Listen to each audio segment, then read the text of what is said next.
Hello. Missed the end of the countdown there, sorry. I was trying to track down a jug of oil and my little drip thing, although needs to get cleaned out, it's got really bad oil in it. So today, Sunday stream, by the way, this is new for me. Haven't done this before. It's still light outside. What? Anyways, I'm gonna...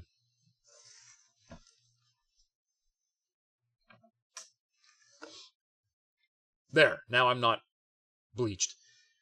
We're gonna do camshaft and lifters, because that's about all I've got time for, but I want to bring you guys along for the ride anyways.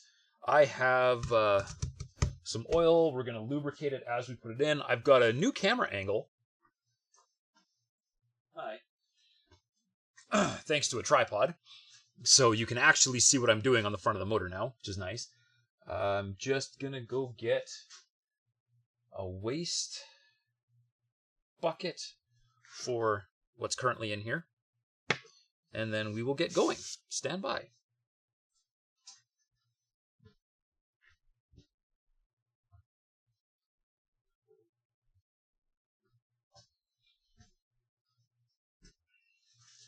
There's a little bit of schmutz in here, so we're going to just use this. And I think, it's been a while, I think you just twist this off. Yes, you do. Alright. So it looks clean, but pretty sure this was something for a motorcycle, not for a car. So we're going to just say goodnight to that. And I was going to brake clean it, but now looking at it, I feel like that might be unnecessary. All this is going to do is just put a little bit of lubrication on the camshaft as I put it in.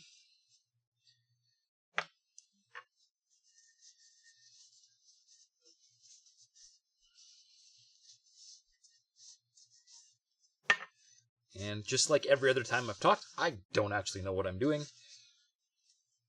I'm making it up as I go. Alright. So oil. There we go. And you might notice on the tripod camera there is a bit of a flicker. I'm having issues because of the USB extension cables that I needed to get the camera over there.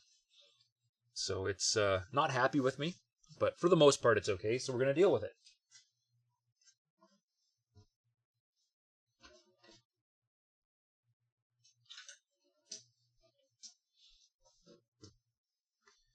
And we're going to just poke a little hole.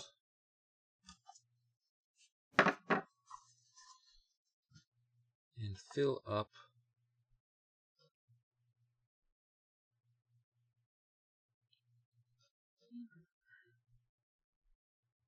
see if we can avoid overflowing it. Yeah, nice.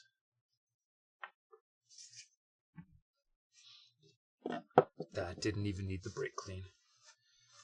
Okay.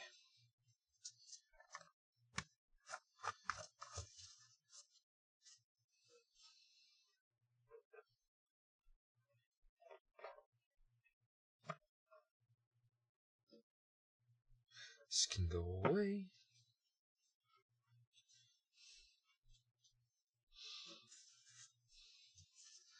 Here we go. Be right back.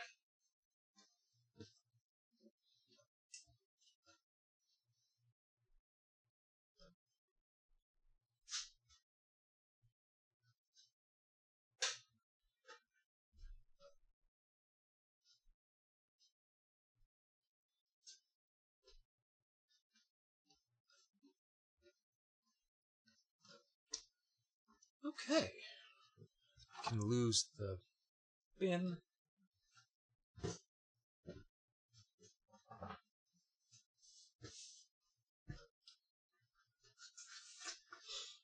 And if I hadn't said it yet, hopefully,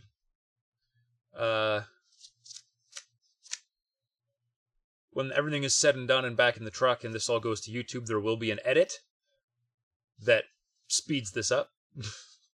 Because, yeah, watching an engine in real time is not the best. Okay, got our little oil dropper. Now let's get me a camshaft. Excuse some bits here. Into the box.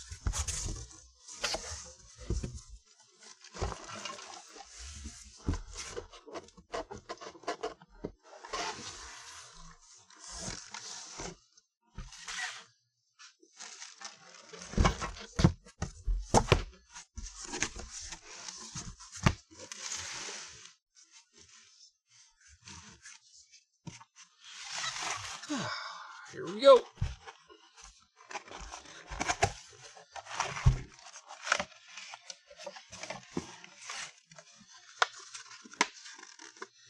LS1 Gen 3 Chevy. I'm sure that's important information, telling me that I got the right one, but I don't exactly remember the specifications of the cam I bought. I just went with the Summit Stage 1 for LS trucks. So, hopefully, that's just all right. But I'll save that for later. And it is just slightly more aggressive than what a stock one would have been. And it actually looks like there's already oil all over this, so maybe I didn't need the little oil dropper, but I'm still going to use it anyways. Let's see, open up.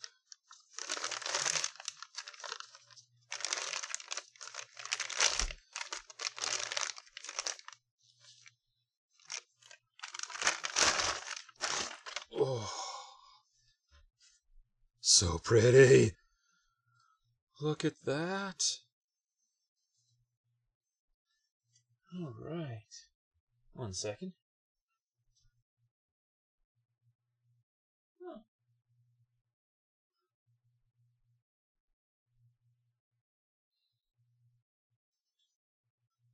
Looks like this one has a timing notch of some kind on here that my factory one did not.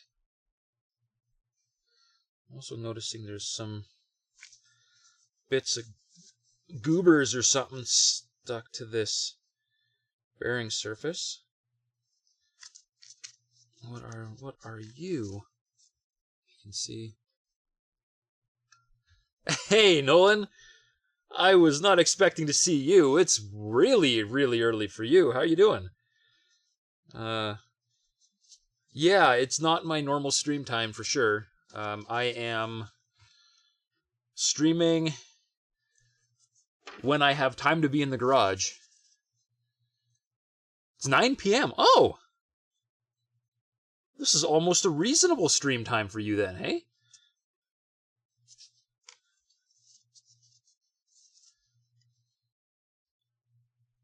I mean, it's almost better. Like, hey, you can come and hang out and you don't even have to be a vampire. All right. Now that I saw that, whatever that stuckness was, I want to just double check all of these and make sure they all don't have something stuck to them.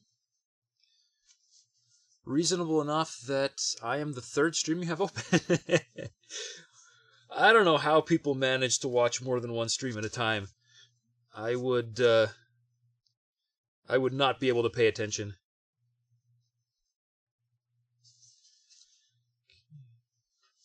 So there's just a tiny, tiny little bit of grunge. But I can wipe it off quite easily, so I don't think I'm worried about anything here. Oh, immediately tore my glove open. Nolan, I blame you for showing up. How dare you? If you're not lurking for unholy and Rex of Shadows while also being in VC with them both. Oh, okay. Makes sense. Goodbye, glove. Do I have... Ooh, yeah. Got another spare here.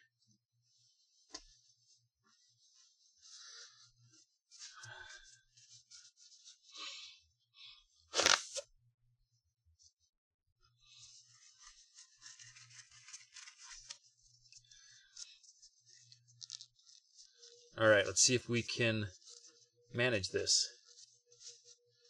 We're going tripod camera. Having a drink.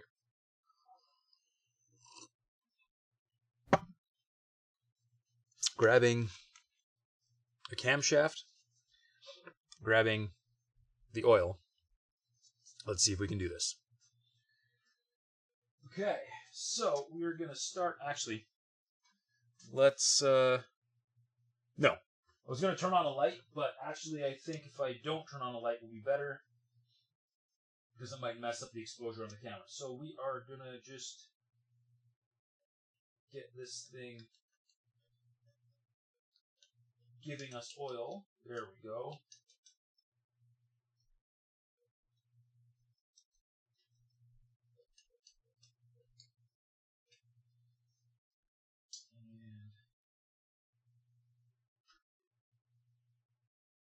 And I'm going to hit just first.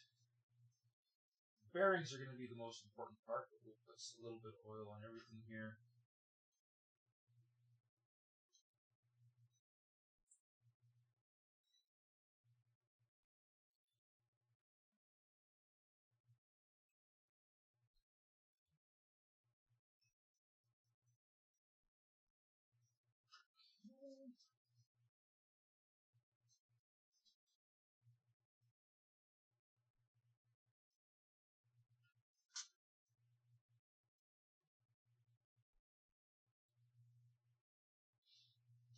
The bearing surface is a little bit more. Whoop, don't drop it.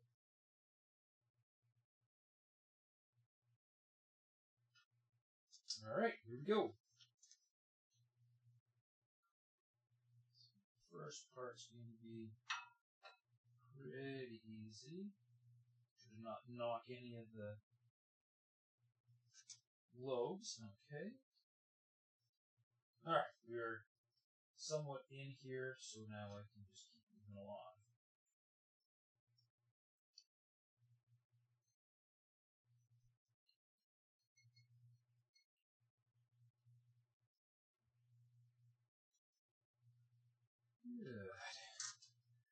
Good. Hey, iStream, Ustream, how's it going? It looks complicated. I tried turning it off and on again. Turning it off and on again did not work, so I turned it off, tore it apart, put it back together. Well, putting it back together and hoping that fixes it. Something, I'm a dipstick, something. Dang it, Nolan.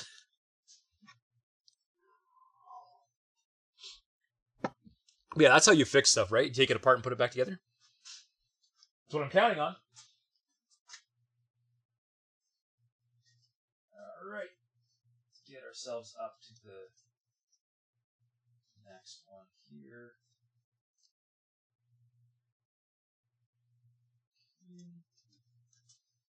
Real gently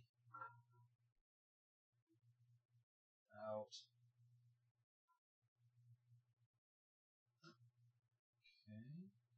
Okay. Good.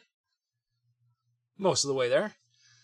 Except every time I take it apart and put it back together, I end up with an extra piece left over until it stops working. No! No, no, no. Not at all. You, take it apart, put it back together, and everything you have left over was just things you didn't need in the first place, so it makes it lighter. Remember that next time a bit of your PC breaks, gotta tear it apart and put it back together again? Yeah, Every single time. Tear it apart and put it back together.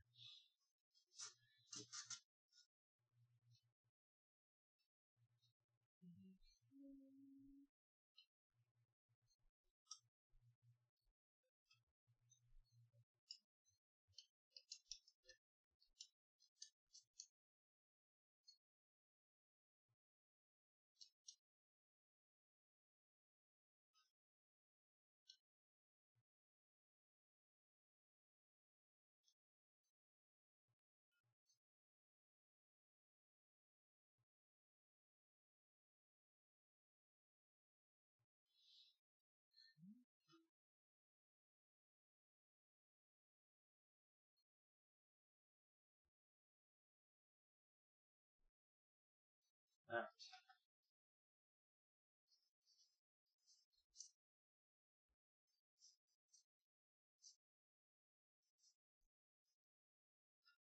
I don't actually know if I really need to be lubing the cam lobes or not,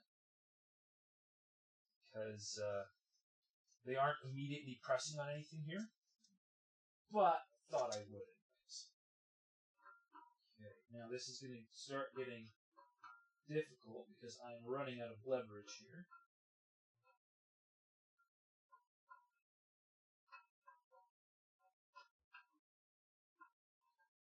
Come on.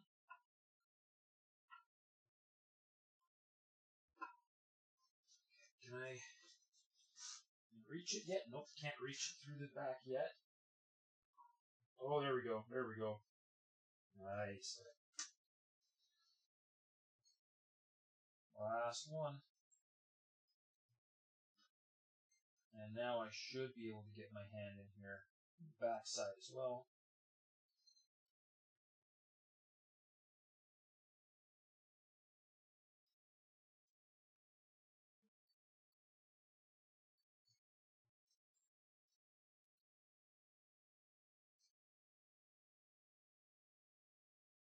Okay.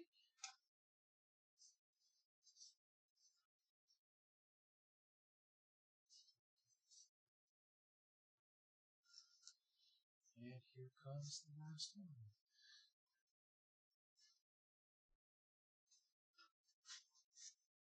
Okay. I can just get to it here.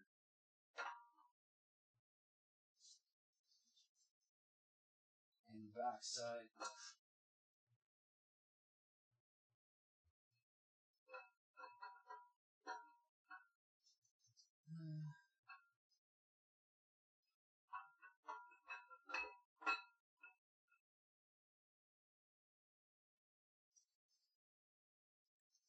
There we go.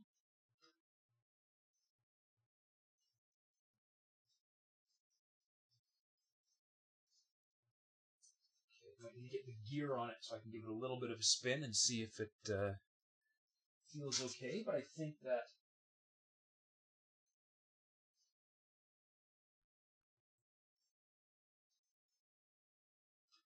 we're in there just fine. Alright. Good deal. Camshaft is kind of sort of in. Now we've got some other bits to stick back together here. Starting with that front gasket plate thing. Got to figure out where I put that.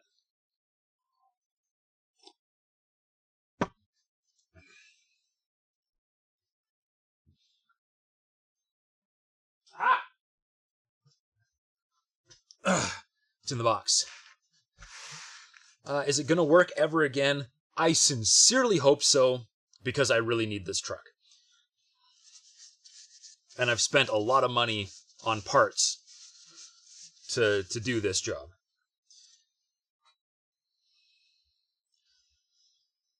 And you might say I'm a complete idiot for trying to do this myself. But you know what? I'm doing it myself anyways. Okay, make sure we're... Of course, I'm holding this where you can't see what I'm doing. There we go. Just getting some of the worst bits off this thing so that I can put it back together. There's a first time for everything? Yeah. There's definitely a first time for everything. And my first time doing this is right now. I've managed an engine swap in an older truck, but I've never actually taken an engine apart before. So this is all new and a little bit scary. Anyways, there's the plate. Here are my 4 bolts. And I gotta look up... man, that camera is flickering pretty hard.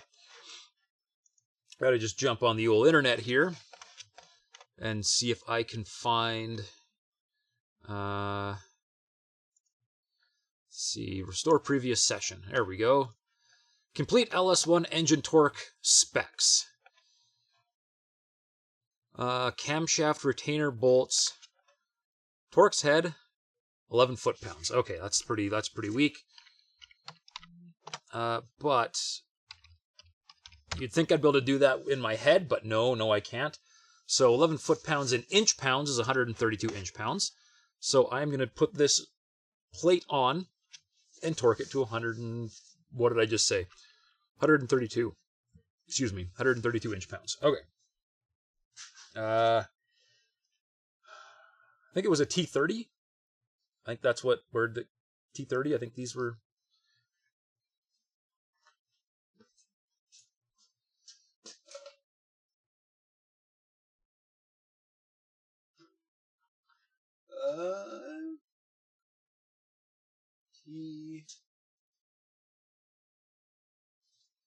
I'll just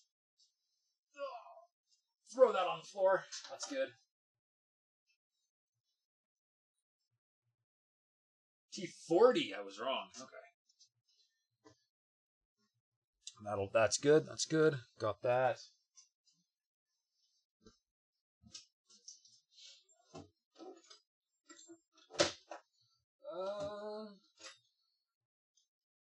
Tiny little extension, just in case. All right, here we go. Plate.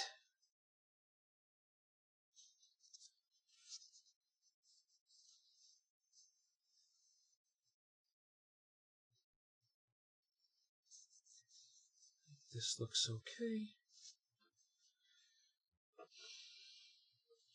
Let's see, is this still...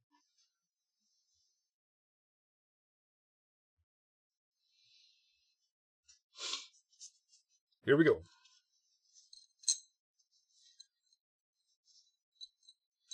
These... interesting. So if you look here, you can see countersunk. And these are tapered.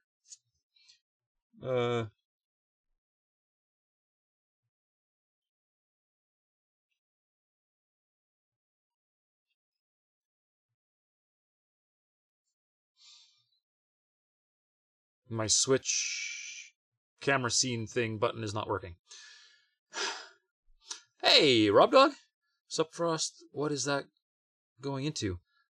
This is the motor out of my truck that I've been complaining about. Hold up.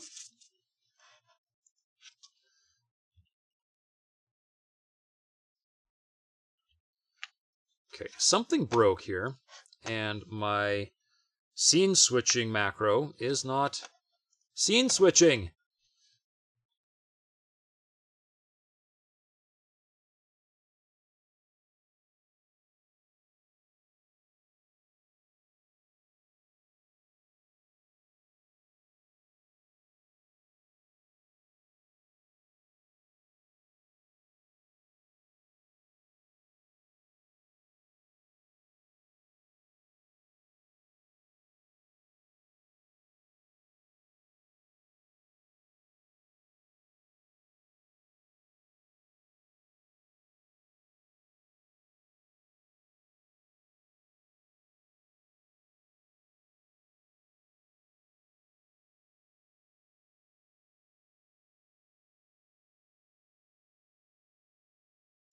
How about now? Now I have sound?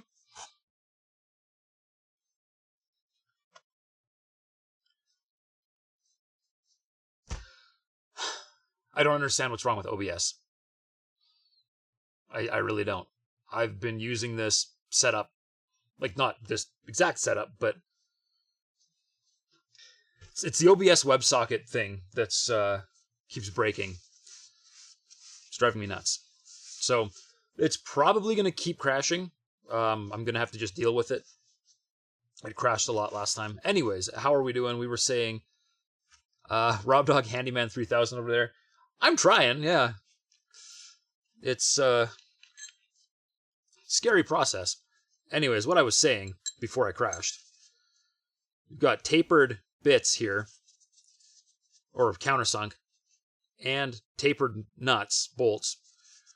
But the taper doesn't quite line up, and they don't go flush. So, you know, that's great. But anyways, they weren't flush when I took it apart, so I'm not really concerned about it being flush when I put it back together.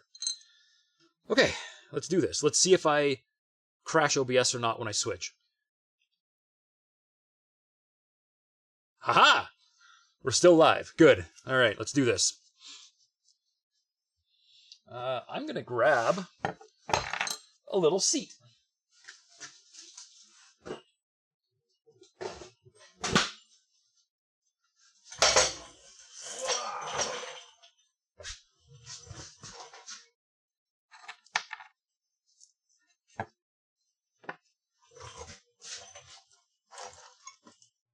Hi.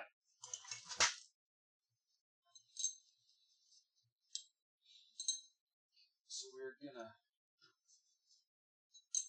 just get these started. Well, maybe actually, I just place this on here.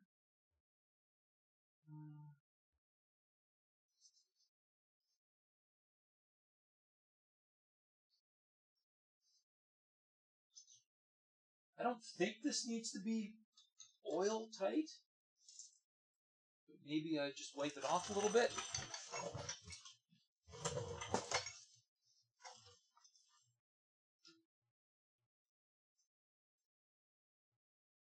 It's not a super clean rag, but it's mostly just got oil on it anyways, so better than nothing. Make sure that where the bolts all go in all looks nice.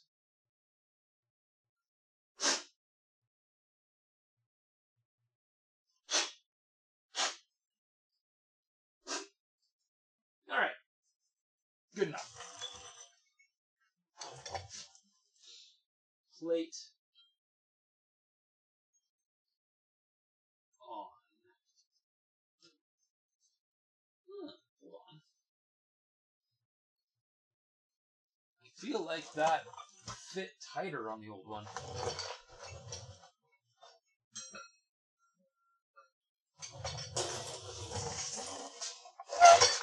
Running over something there. Nope, I'm wrong. It was very loose around the front of the camshaft on the original one. So, not concerned at all. We're going for it. Alright. Bolt 1. Bolt 2.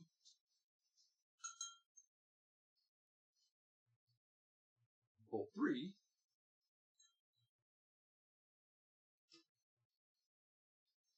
Bolt 4. Now, normally I would just grab my drill and just zap them on here, but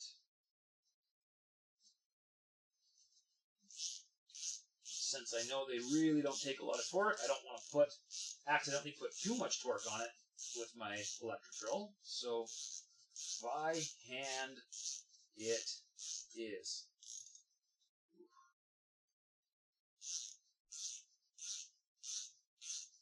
Almost felt like this ratchet was binding for a second there. I mean, I wouldn't complain too much. It was a pretty cheap ratchet, but it would still be disappointing.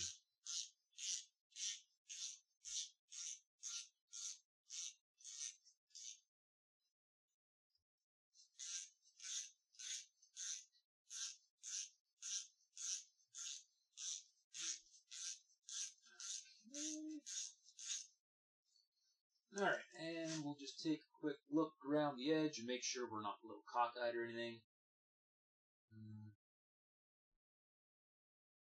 We've got clearance all the way around. I think we're okay. Kept them all a little bit loose off the start so that it would float if it needed to. And now I think we're good. Let's get the torque wrench. And the torque wrench, I gotta go spelunking. Stand by.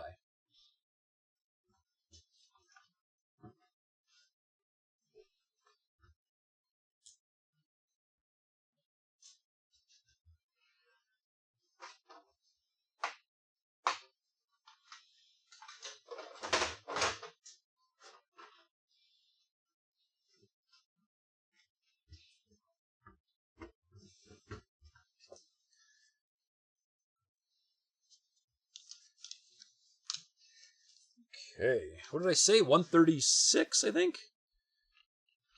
I closed it. Okay, calculator, please. 132. Ah. Important. All right. 132 inch-pounds. I love how I stand right where you can't see what I'm doing every single time. Inch-pounds. That's 110. Oh, wait, we can go all the way to 130. 132. There we go. Torque, torque, torque. On a chair. Bottom one. Click.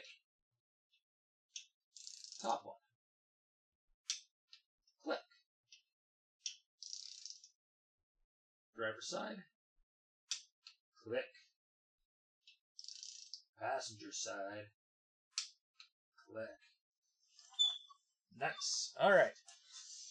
There we go. That plate is on. I'm going to run the torque wrench back out again.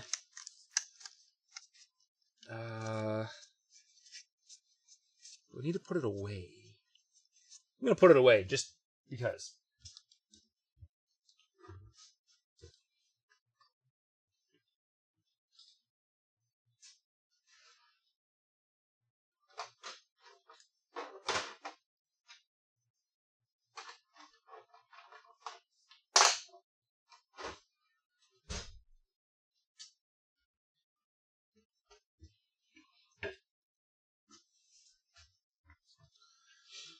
All right, now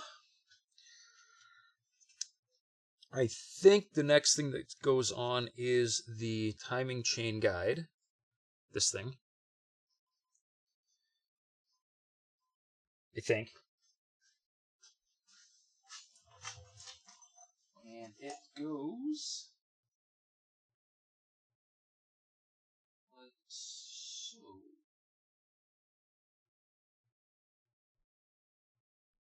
This has to go on before the timing chain does, because you can't get it past the timing chain. So I completely dropped that. Okay, come back here.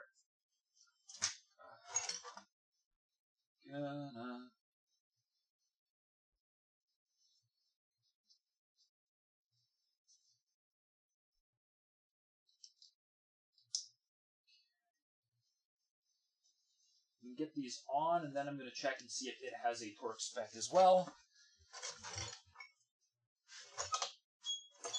But I need a bolt or a socket.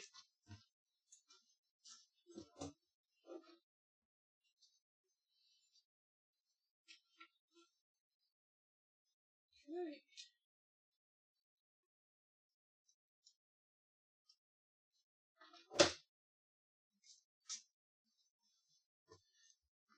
And for this, I am going to grab my electric drill.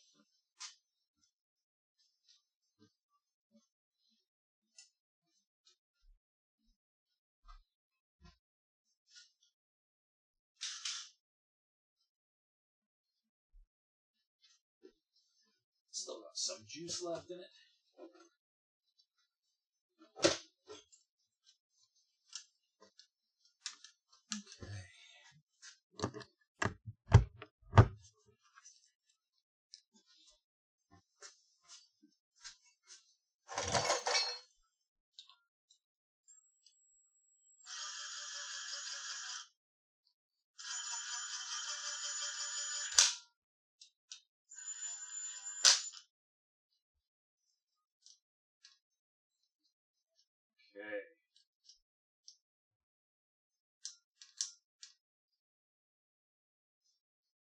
This thing really wants to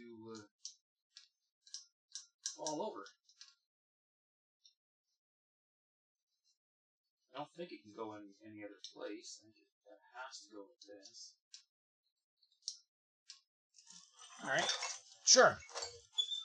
Why not?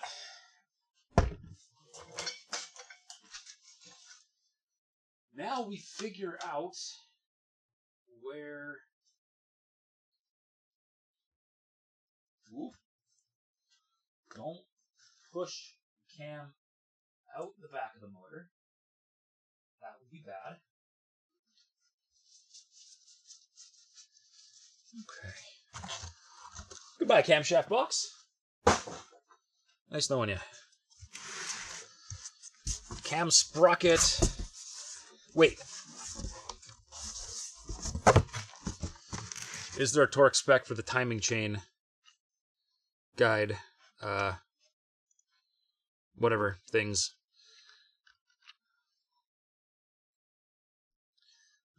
Timing chain guide bolts. Look at that! 26 foot-pounds. Okay.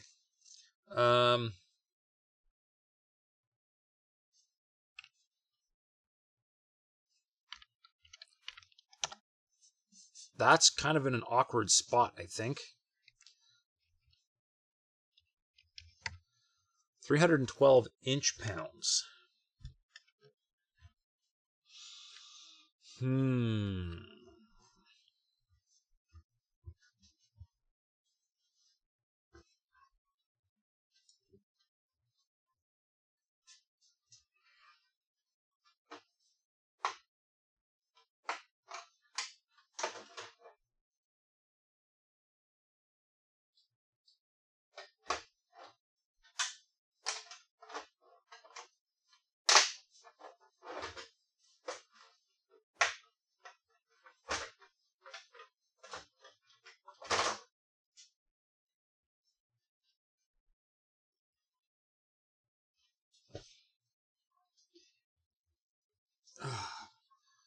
Alright, well, my little torque wrench stops at 250, so that's not going to work. And my big guy here starts at 20. Okay, what did we need? 26? Is that what it said? 26, okay.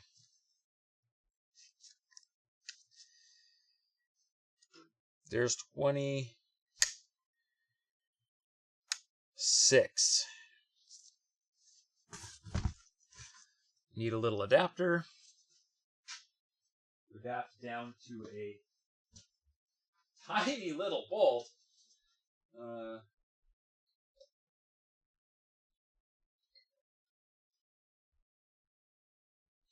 This seems really, really wrong. What did I say it was? A 10 mil? 10 mil. Alright, should have one of those here. There it is.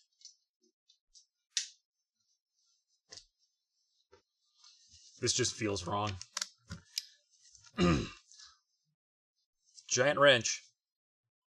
Tiny socket.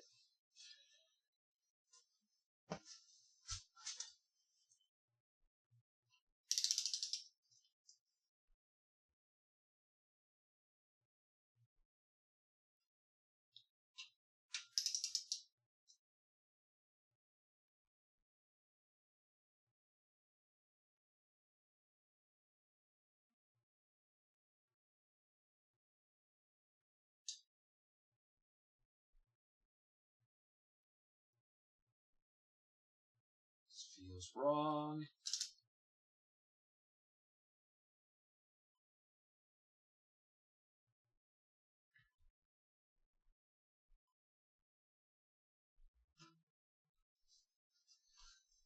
Hold on. Make sure I'm not crazy here. I'm gonna just clamp this thing in the vise.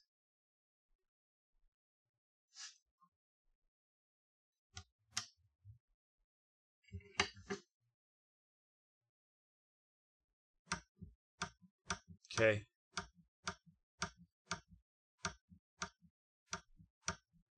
That feels like a lot of torque. But it is clicking.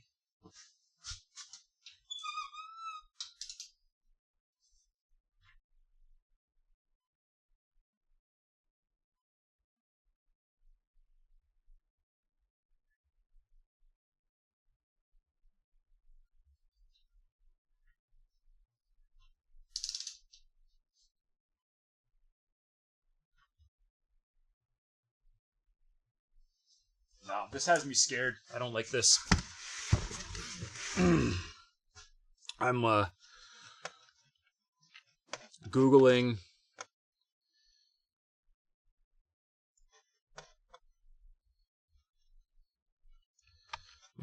I don't like it.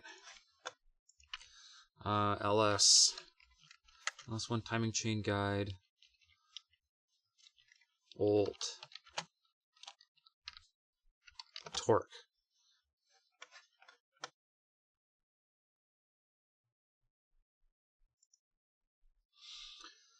Okay.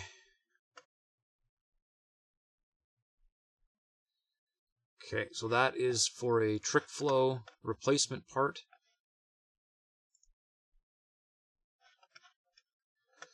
The GM LS2 timing chain damper part number. He's asking about a part number. Let's make sure the part number matches.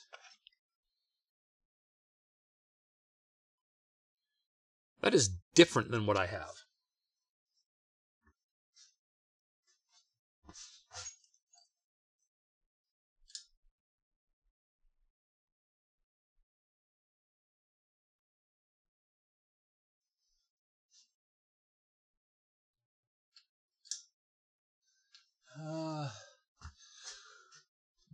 But looks like the bolts go in the same place. And they are saying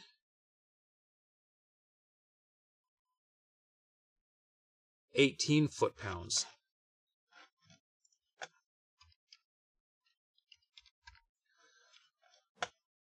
Which is 216 inch-pounds. That's a lot better. I like that number better.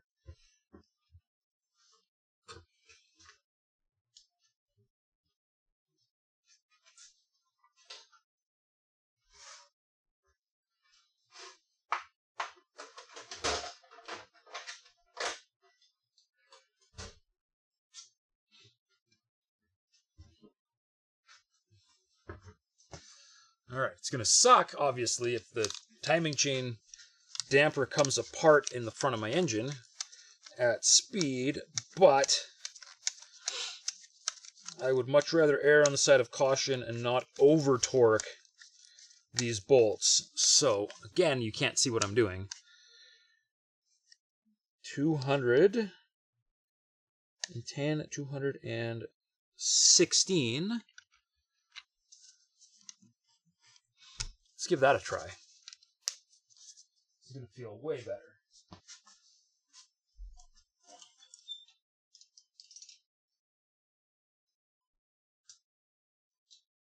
Okay.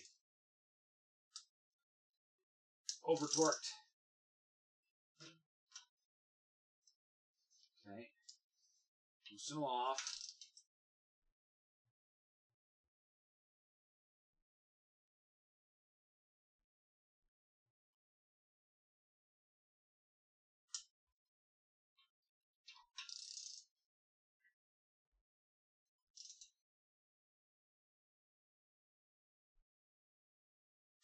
There we go.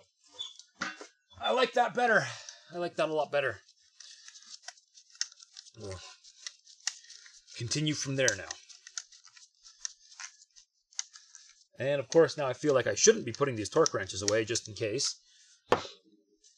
But they are about to be in my way if I leave them on the bench here. Hey, Vibe Master! Sunday stream, yeah. Too bad family plans today. Hope it's a long one. Oh, sorry to hear that. It's too bad you can't stick around. It's probably not going to be a super long one. I'm going to leave for dinner in a couple hours here. So, yeah, it's not, might not be around when you're done. Hey, thank you for the sub, man. I appreciate it. Tuesday stream. I have every intention of streaming again on Tuesday at my regular time. Yes. I am running out of things to do. My other tools that I had to order haven't come in yet. So hopefully Monday or Tuesday. But I won't know for sure until then. Because I have to take apart the heads, and to take apart the heads, I need the tools that I ordered. And I'm just trying to do everything else that I can before that. So we'll see how it goes. But the plan is Tuesday. And cheers, Vibe Master.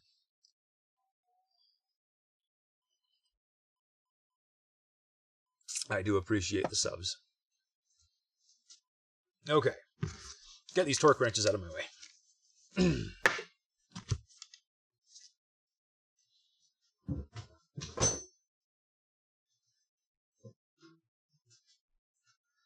All right, next part up.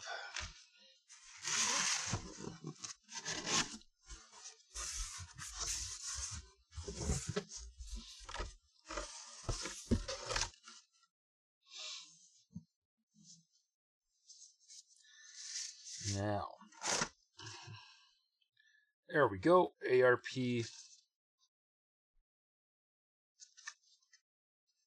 It's got a little, oh, sorry, here, you can't see what I'm saying.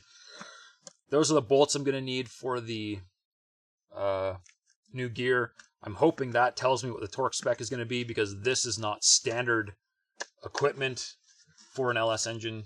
Or, I mean, it's basically standard because it's ARP, but things are a little bit different than what stock specs would be. So I'm going to have to figure that part out. Excuse my...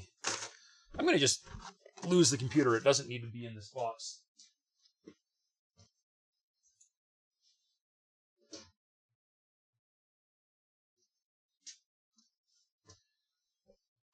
There we go. So let's find me my cam gear. There it is.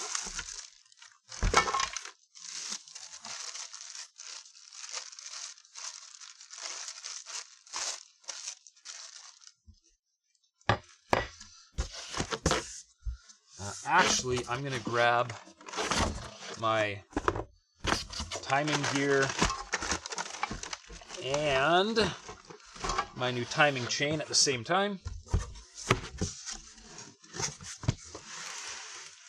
Because I kind of feel like it all needs to go on together.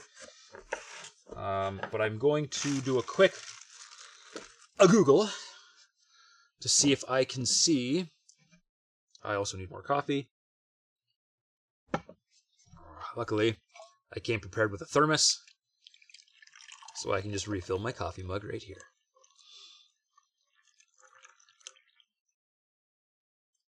And my thermos is empty. I have been drinking a lot. Okay.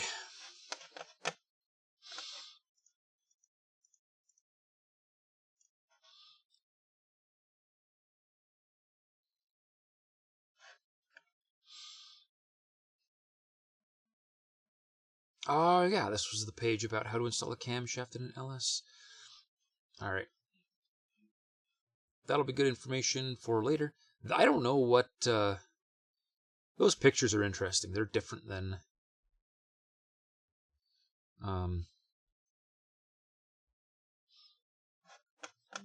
slightly different than my engine. Might have been a Gen 2. Alright. Timing gear.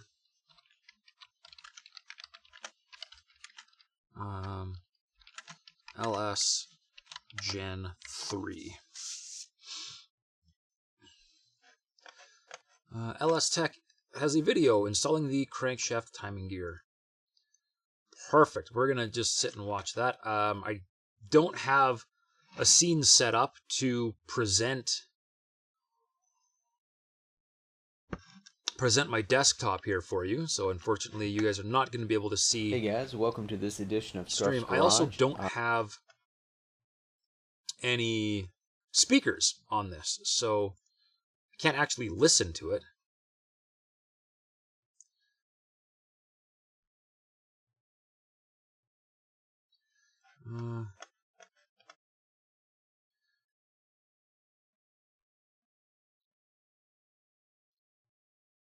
Okay, so it looks like they've placed the crank gear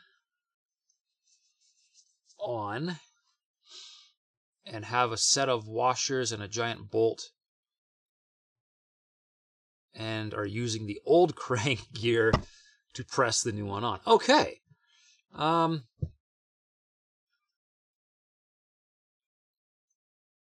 Kind of genius. I think I have an idea. I like what I saw there. So what they're doing, and I want to do this part first because this part is, because once I put this on, this part here, you can like lift up and then bolt in. So this needs to go on first, and it's got a keyway, so I cannot mess this up. And this will just slide on like so. Like so.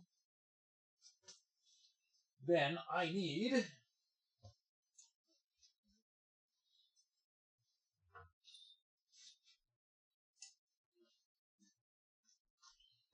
my old harmonic balancer bolt and my old timing gear. Alright, so we should be able to hold this on there. Ooh. Ooh, that is not a lot of thread. Ooh. Maybe not. Okay. We're going to start by doing something else.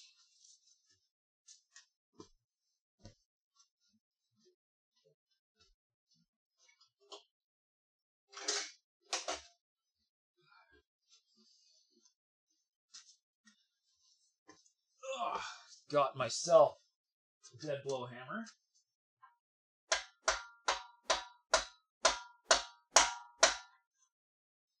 And we're gonna just tap.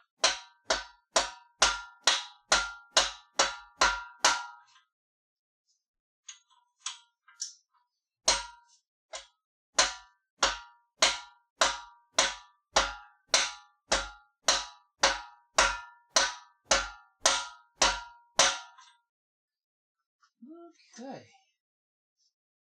Not all the way on yet.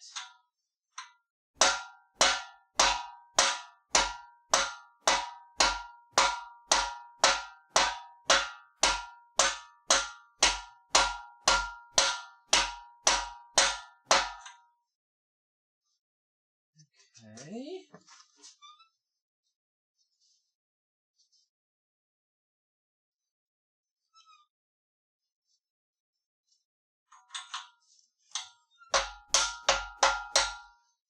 Feels pretty good, but now I think we're on far enough I can use the bolt.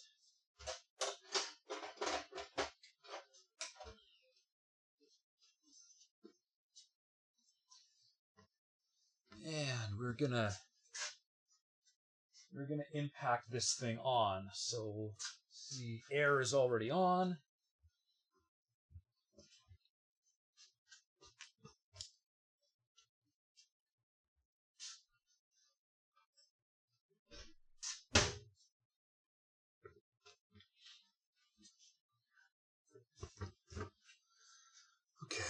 There's the big gun.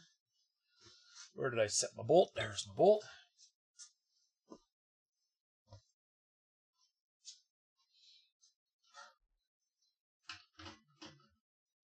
$24.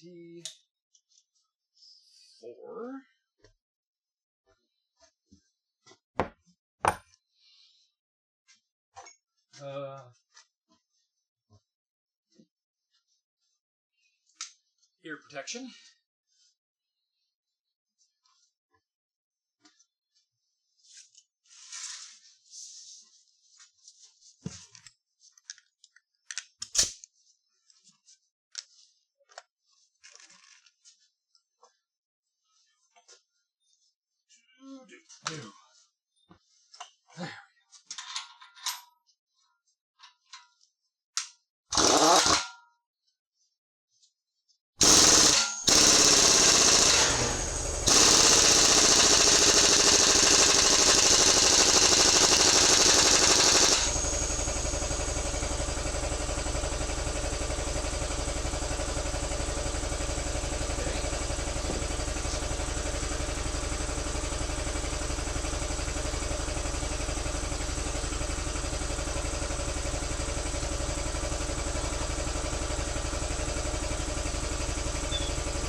Alright, if we need to do better than that, we will do better than that once I'm doing the harmonic balancer, because that'll all press in together.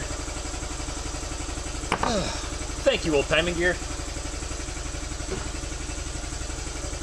And now I just need a big ratchet.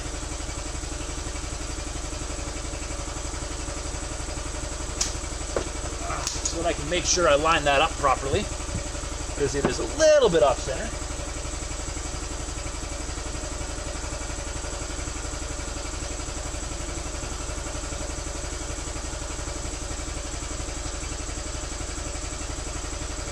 All right, big ratchet.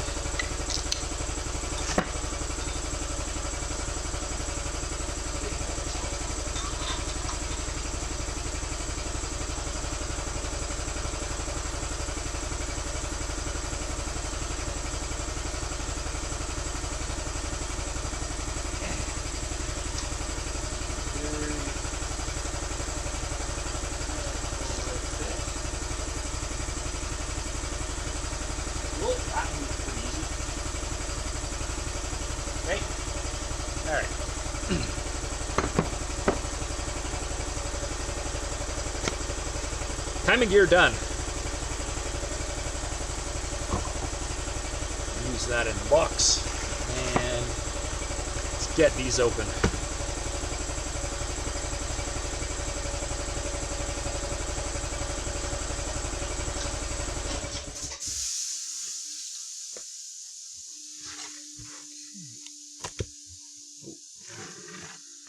See what I'm doing here.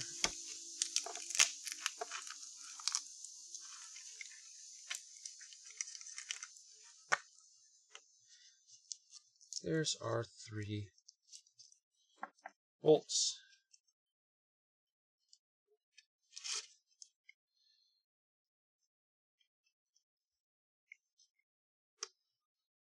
Don't cut towards yourself. Do as I say, not as I do. All right. I am going to make a mess of this piece of paper with my fingers, I'm sure. So they are oily. All right. ARP, application Chevy LS cam bolt kit. Clean and inspect all hardware prior to installation. Yes. Look for obvious defects or shipping damages.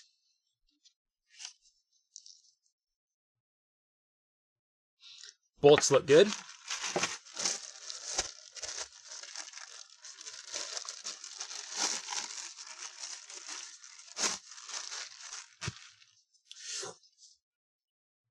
Cam gear. See, am I going to crash OBS if I do this? Aha! It worked. Okay. Light. Let's see. Inspecting for any damage.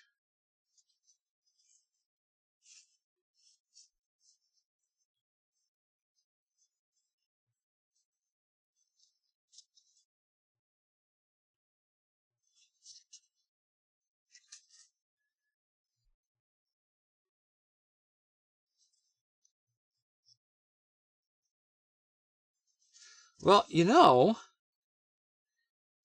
it's actually got some marks on it that I'm not too pleased with.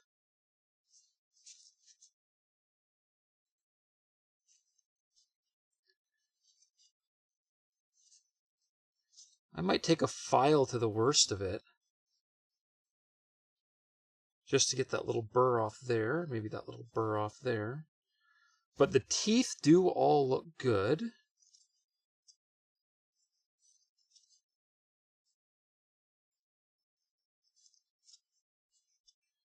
There is a little ding right here. And a little bit of... But that's not enough to do any damage. Okay.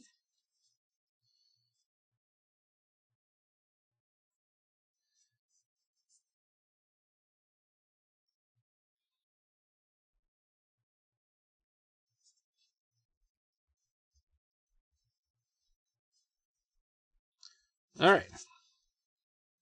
Just a couple marks in here where I'm guessing this here mates to that way. So we're gonna just, yeah. Tiny bit of a mark there.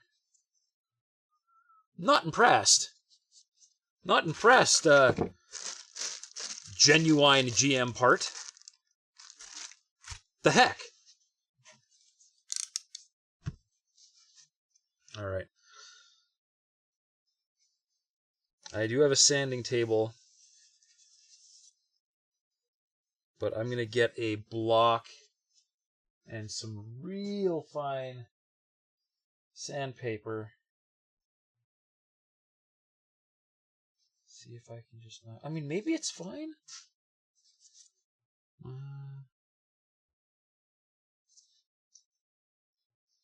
It doesn't actually stick up at all.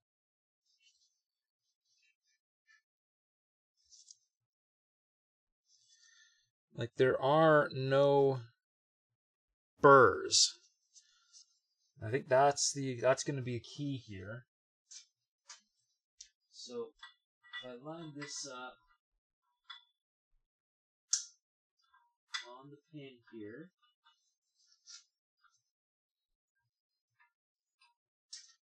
gotta lose the headset so I can hear what I feel. Oh, Spectre! How you doing? So this is how it is when you become one with X4 and become a station engineer. I have become engineer. How you doing, man? Good to see you. Long time no see. I've missed so many streams. Oh, don't worry about it. I'm just happy that you caught this one. Cheers. Have you in? What are you up to? I'm currently rebuilding a motor. And I've been thinking, you know, as fun as video games are, it would be kind of cool to be like a garage streamer. Whatever that means.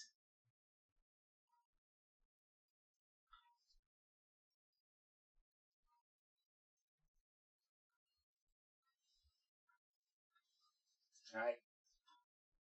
Now let's see if we scraped anything. It felt good, but it didn't sound quite as nice as I would have liked.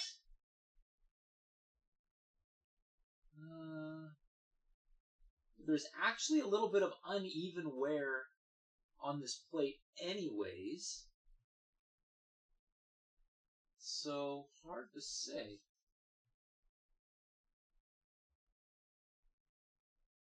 I think we're okay.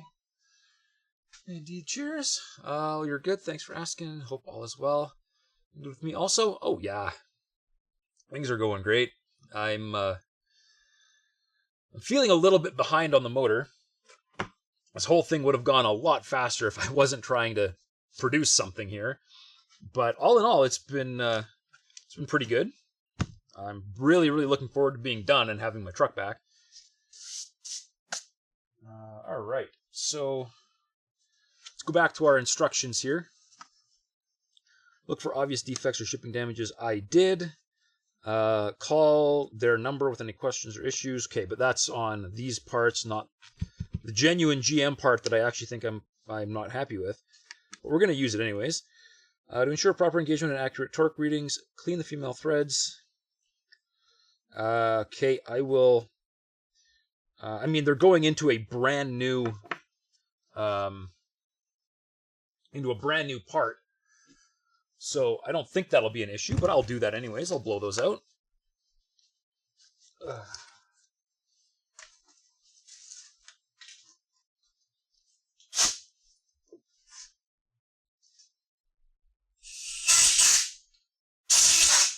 Engage safety squints. There we go. I am very certain that's as good as we needed them to be. Okay. Whew.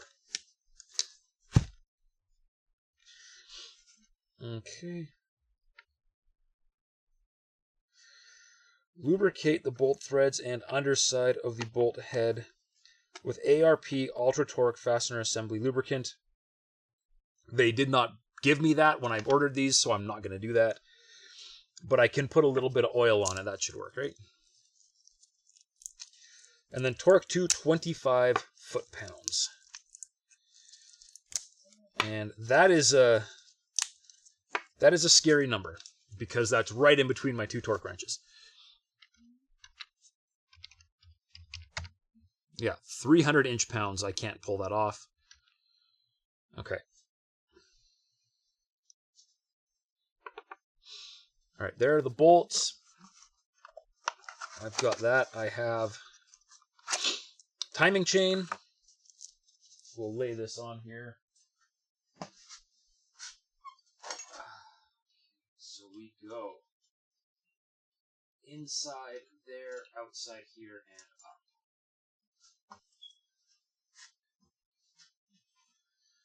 And based on looking at this, I am going to say with absolute certainty that this is the face that faces the motor. So here we go.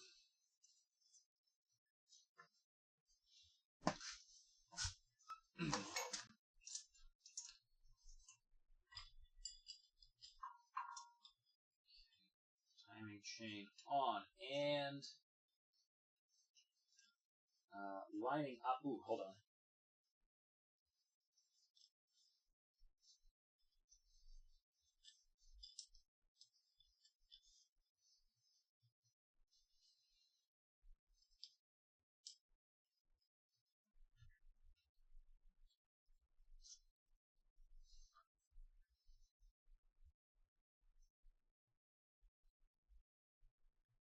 All right. Timing chain is going to be a little bit awkward for a second, so we're going to lose it. I'm going to put this on, and we are going to align the camshaft so that top dead center equals top dead center.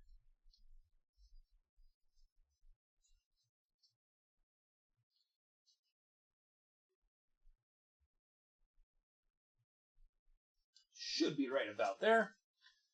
All right, now we put the timing chain on.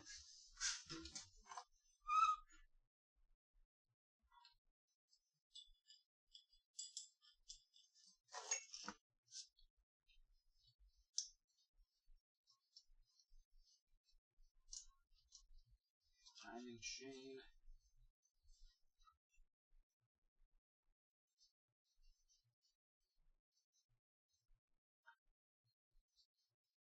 And I have pushed the cam into the engine. Ugh.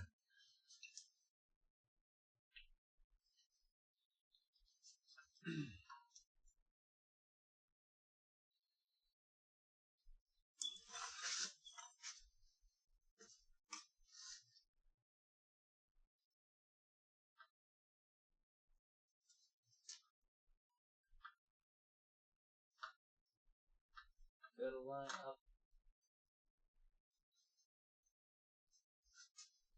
Okay, I think we got it.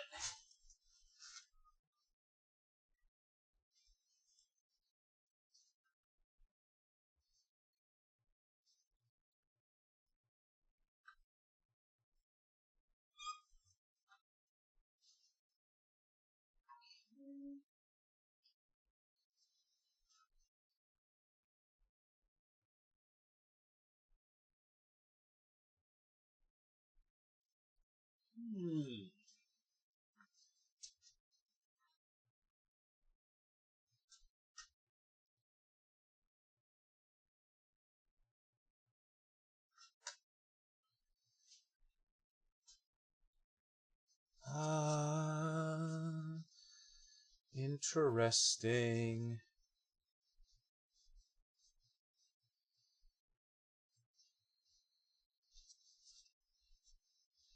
The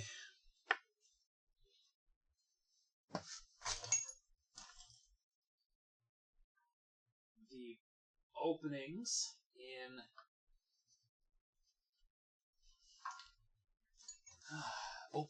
in this. Maybe just need to fetch some coffee and snacks. Ooh! Always fetch coffee. So the openings in this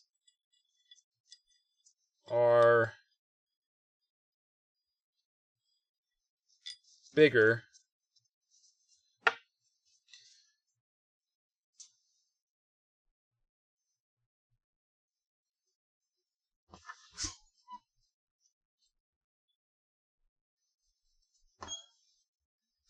If I need a stupid cam gear alignment tool, I am going to be...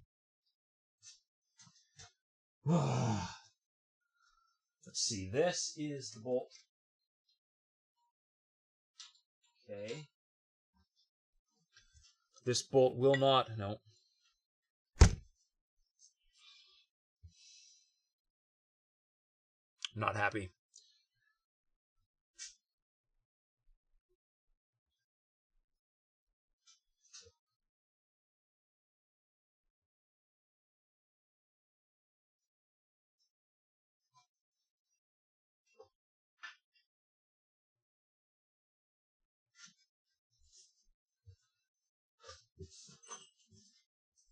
Not sure where I put my old cam gear now, but I could compare.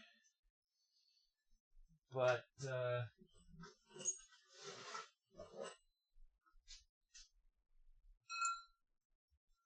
see there's the old cam with a very big opening. Okay.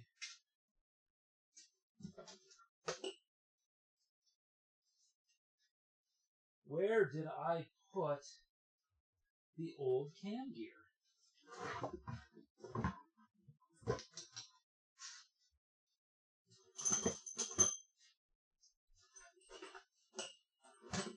Alright, it is most definitely not in the box of other scrap metal. Oh, it's right here. Alright. There we go. Old cam gear. See, now this one was a lot easier because it had a single hole.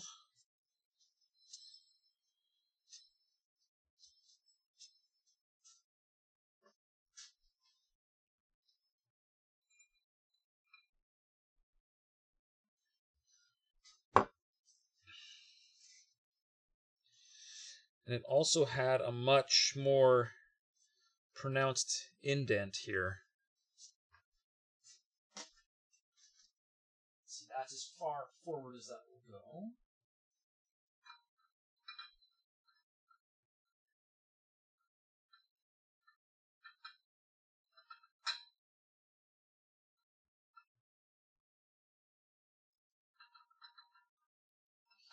But it does not line up real nice with that alignment pin. I guess because the alignment pin is the wrong size.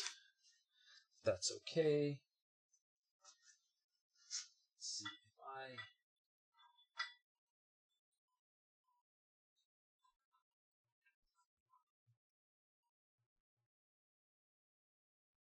No, that sits on there plenty tight.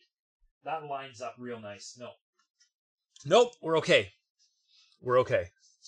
I don't need a special tool. I was gonna lose it.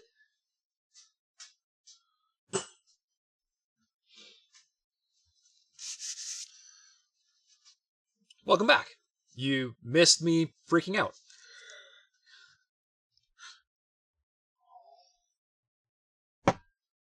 Oh, coffee. Okay. Gonna do this again. Gonna line it up again.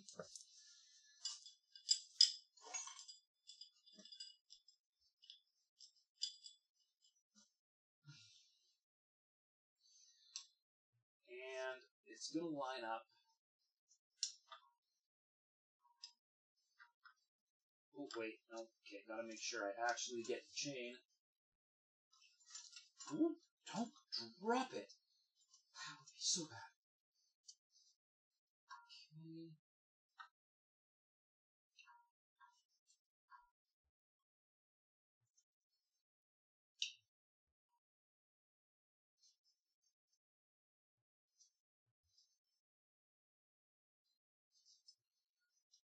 It's like the timing gear, or the timing chain, sorry, is too tight. Like this tensioner I've got here needs... Oh. Yeah. Stay. Alright. So that tensioner, the timing chain tensioner, has a slot in it.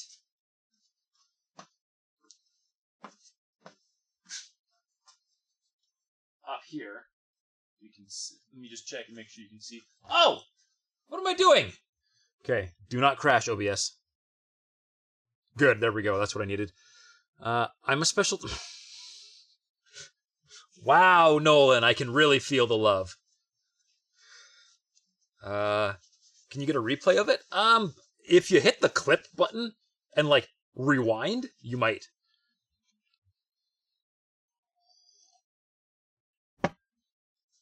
Okay, so what we're going to do here... Maybe I should do this with this cam gear off. We are going to see if I can squish the timing tensioner, preferably without breaking it.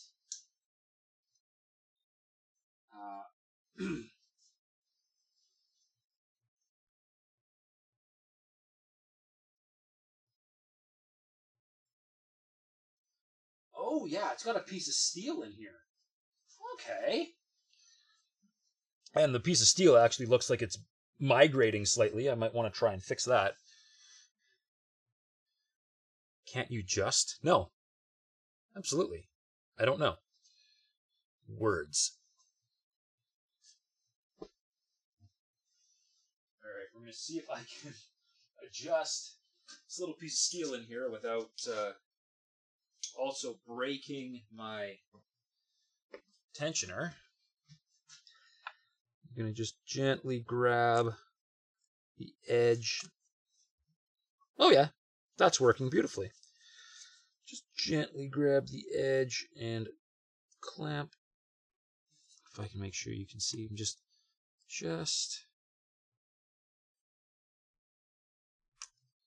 Okay. We are fully inside. Good enough. Words are hard. Please don't use many. I will use as few as possible. Okay. Using this as my...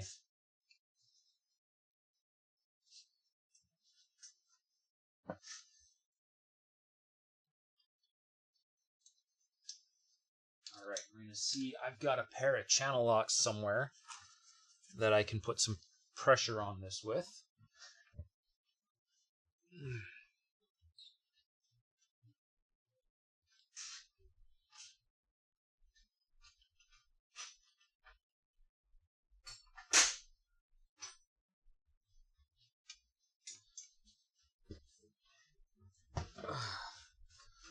kind of bike is that in the background? That is a Kawasaki Z900 RS, 2018.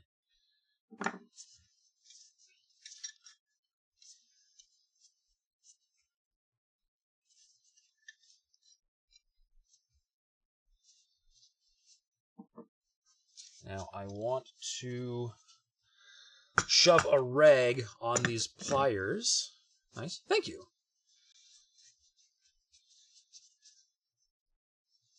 Very fun motorcycle. Just not this time of year, obviously.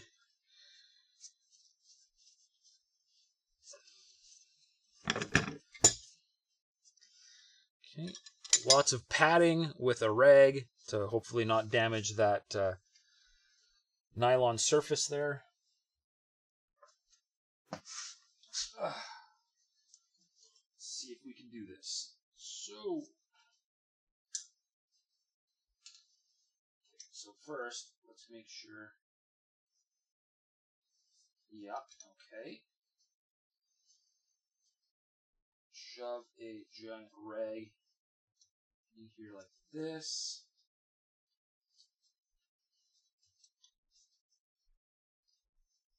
And squeeze.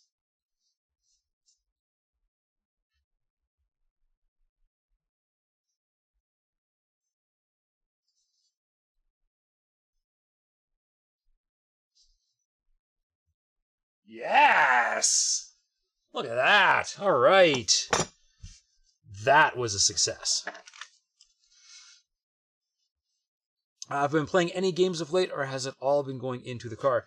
I've been playing some games off and on, but not on stream, just kind of to try and relax a little bit. All the streams lately have been truck streams.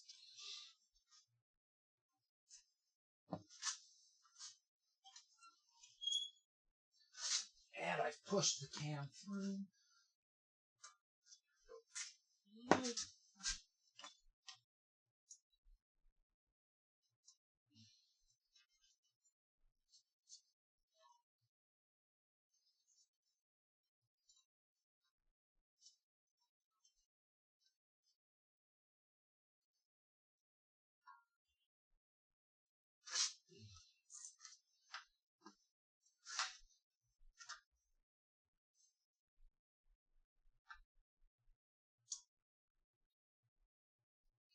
Come on. There we go.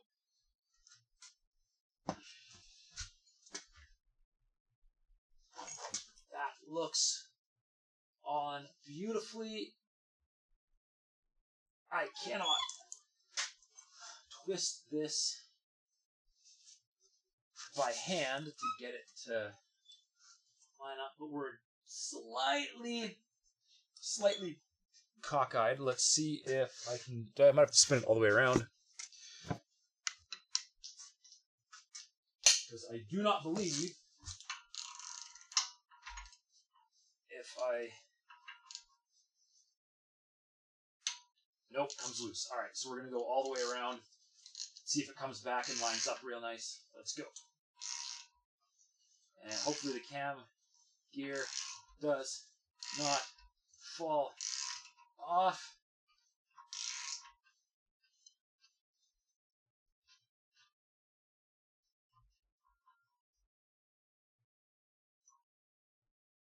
Oh yeah, that lines up.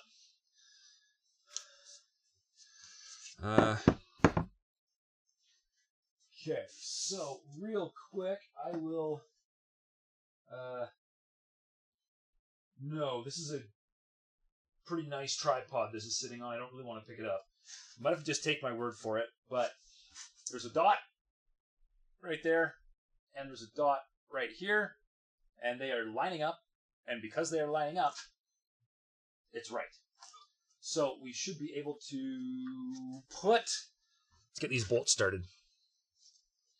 They tell me to lube the bolts with some ARP junk that I do not have.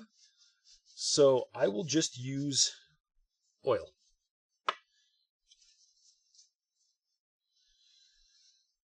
And are these the same size? Yes.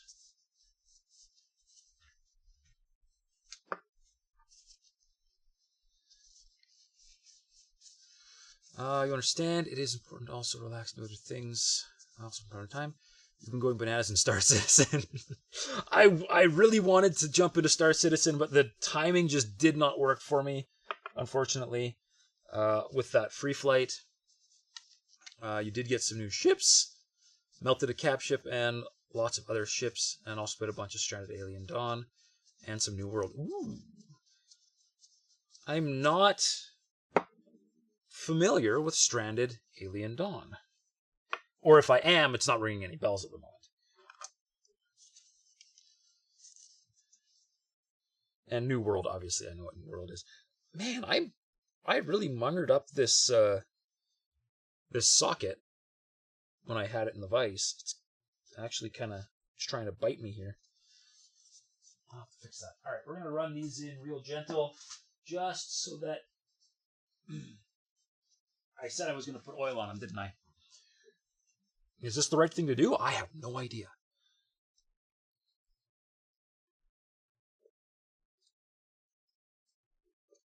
Oil. There we go. Rob Dog, you're playing it right now. It's good. It's like a 3D RimWorld. Woo! That's kind of intriguing. I'm interested.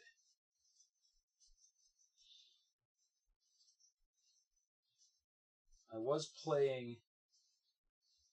I remember very on in my streaming career, I was playing some...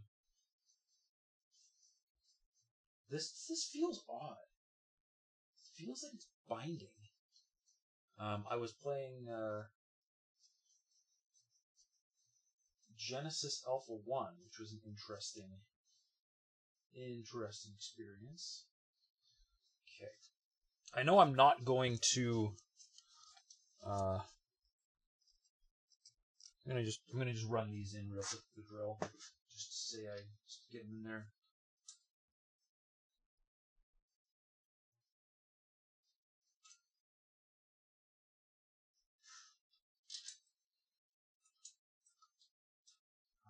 Which had some of that colony survival feeling, but kind of interested in 3D RimWorld. I'll have to look at it. Well, I can't regular RimWorld for too long at any given point either, but...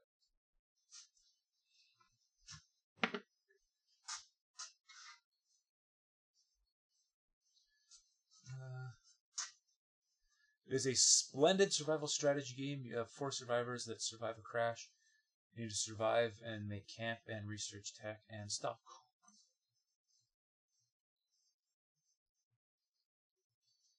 Can you get more survivors? Or like more colonists later? Or is it always only 4 people? Alright, we're going to be really gentle with this, but we're running them in because there is something that's trying to stick a little bit.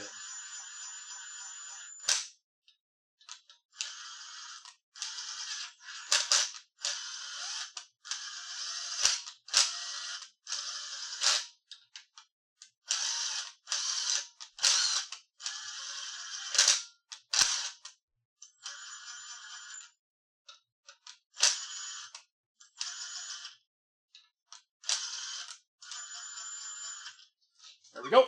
Okay. Yes and no, it's random. If more come to join the team. Okay.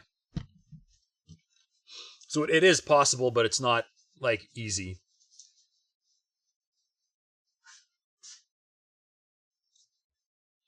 Did I not pull this yet? I didn't pull this yet. There we go. Tensioner engaged.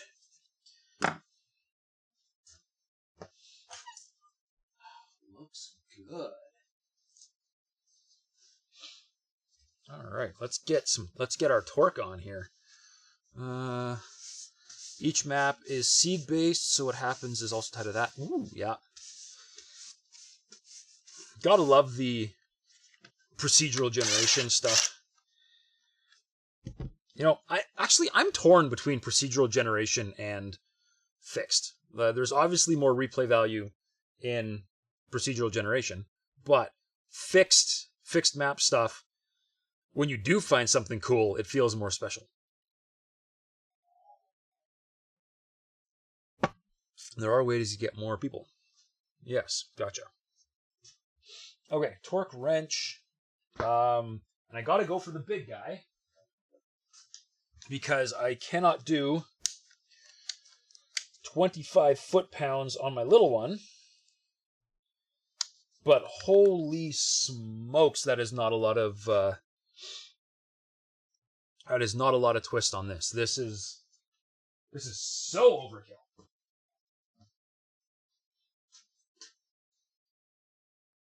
Where did I put the adapter? There it is.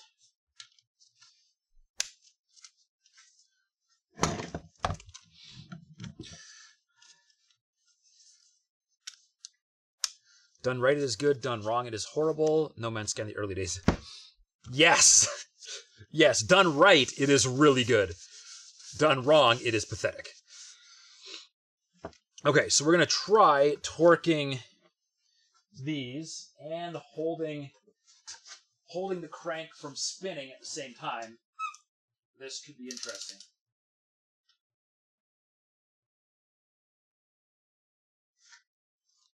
Okay, we're going to be real gentle on all three of them first.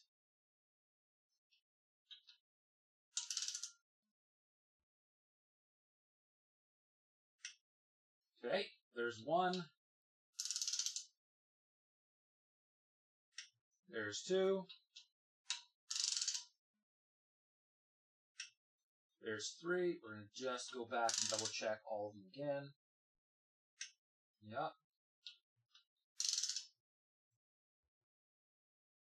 Yep.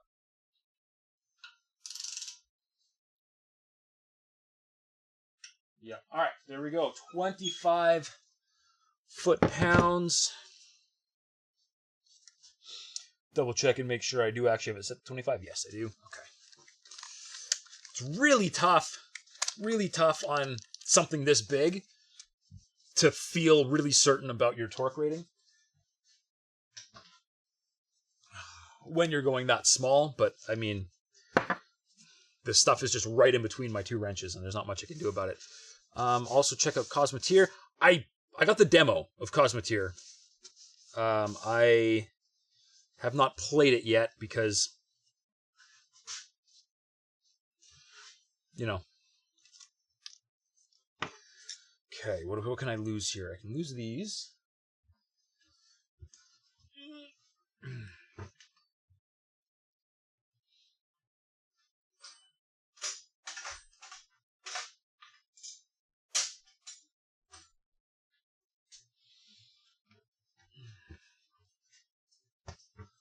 Okay. Let's see what time it is here. 13, okay, not bad. The game is out, forget the demo? Yes, but the demo is free.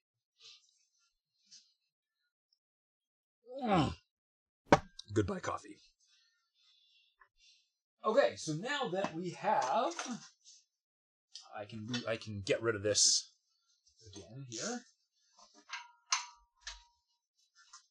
Now that we've got that all done, and my camshaft should not really move on me, we can start dropping in lifters.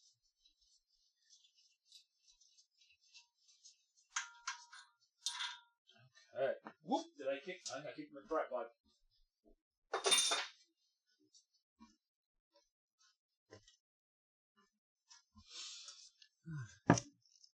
Space Haven is also Cosmeteer Light. I remember looking at Space Haven. For some reason, I decided against it. I'm not exactly sure. Hang on, my phone is ringing.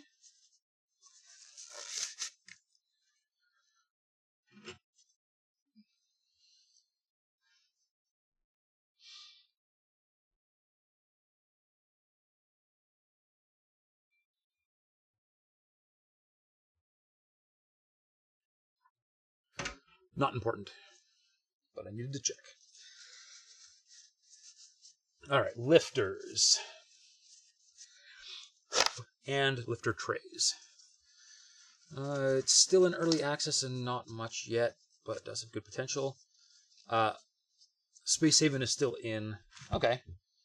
Yeah. Is it like a free thing, or is that one paid too?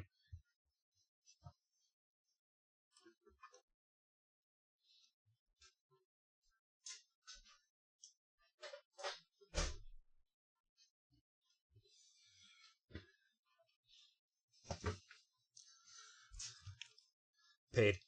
Shame.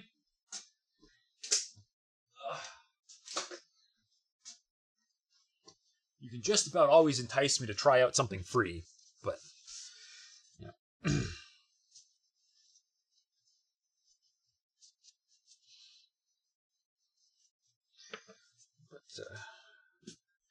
Okay, that is done. Beauty.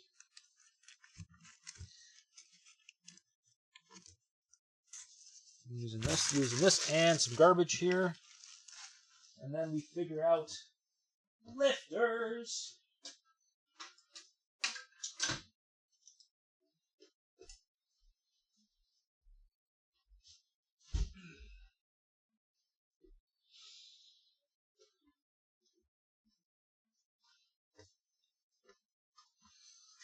Okay.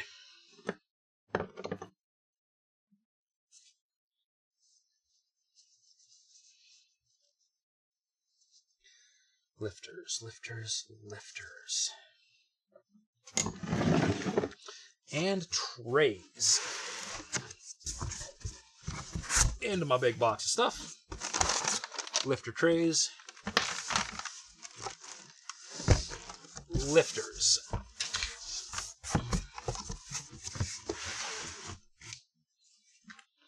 Okay, now. Please don't crash OBS. Beautiful, thank you. Alright, here we go. Lifters. Okay, there's definitely an upside and a downside here. We've got a small oiling port. You can see that.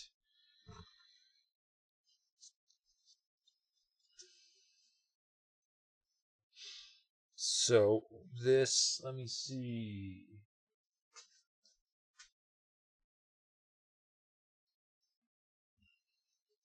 Let me compare, because now, of course, I wasn't thinking and I didn't pay attention to that when I was pulling them out.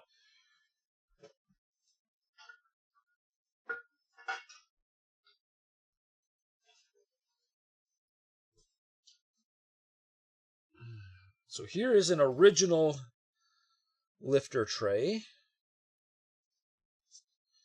And we've got big oil ports on the top sides for cylinder deactivation, which is no longer being used. Oh, here I will show you what I'm seeing. Big oiling ports up top. And then the oil ports on the other regular ones appear to be side to side. Like so. So I gotta double check. Oh. So oil port side and side, which is not what I was expecting. So now I gotta figure out if I can see.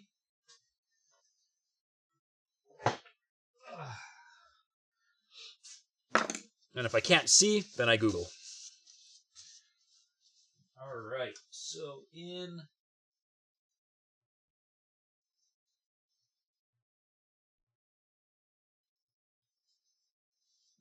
there is quite a large channel that runs along the bottom. I'm going to double check all of these.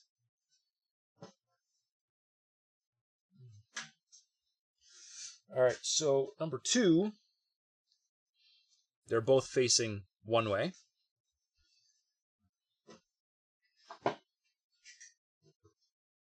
Number 3, they're both facing one way. And now these all came out, I think. I think they all came out when I was working on it. As I was pulling these trays, which means it could be completely pointless. And these ones are side to side. Could be completely pointless trying to figure it out from this.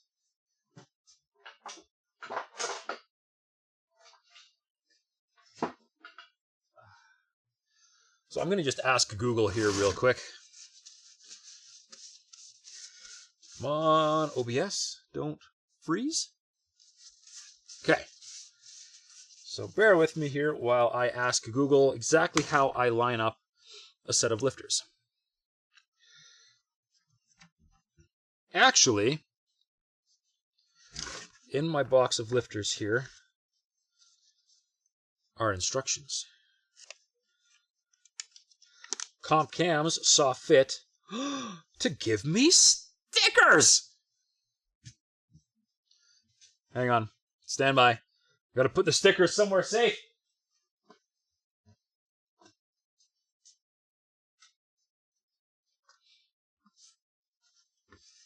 Toolbox is mostly safe. Alright, this paper is very, very oil saturated.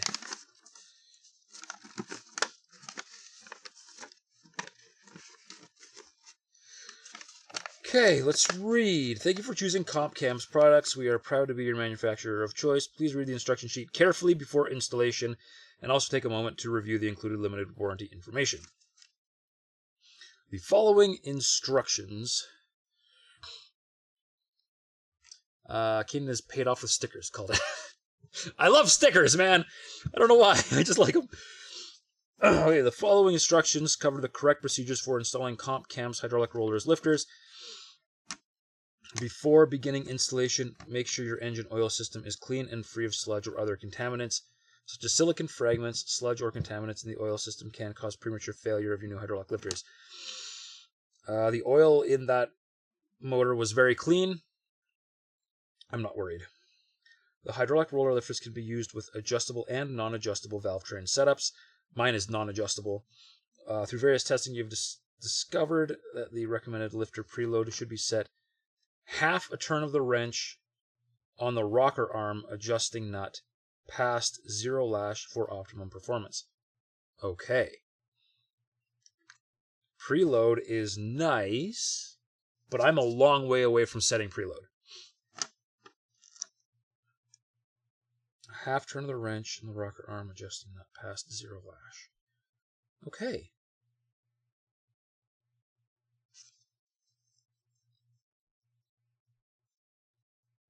Interesting. This is going to be fun. Spectre, you plan on getting an EV during next year yourself? Oh yeah. Yeah, they have just been too expensive for me. They're a little bit out of my price range.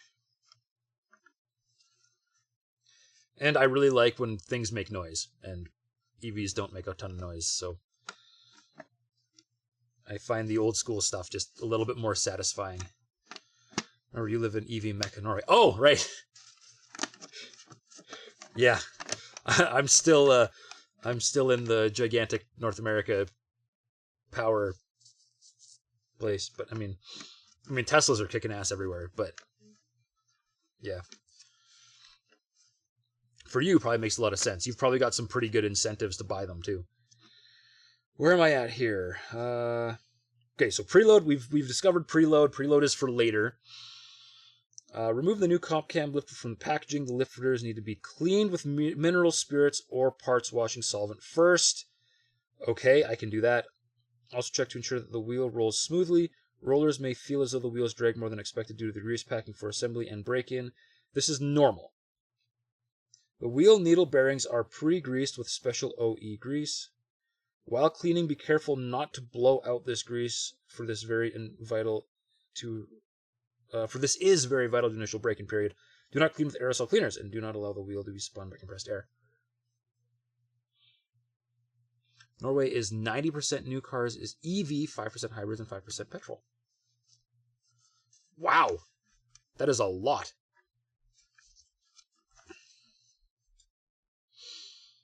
It is not necessary to pre-pump hydraulic lifters full of engine oil prior to installation.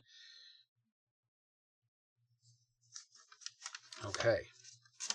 So far, it says clean it first, but I need to know how.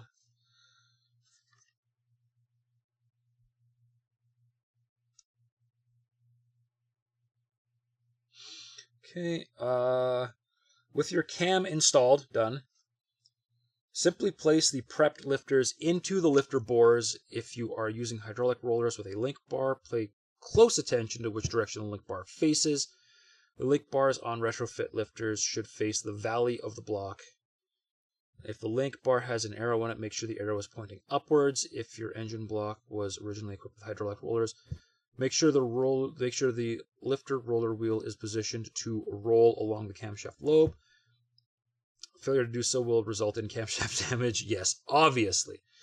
Inappropriate oiling. Now that the lifters are in place, push rod and rocker arms. Okay.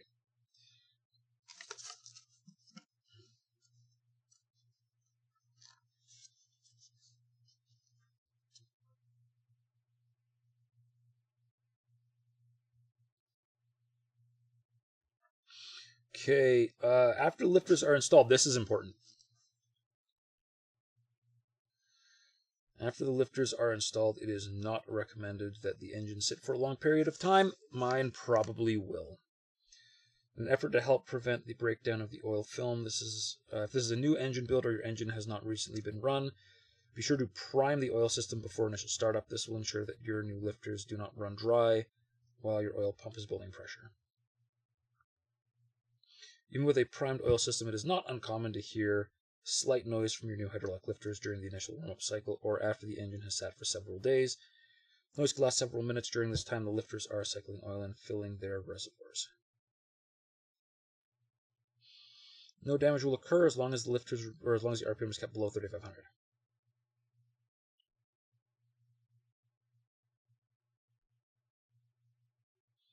Okay, so sounds like I can install them now.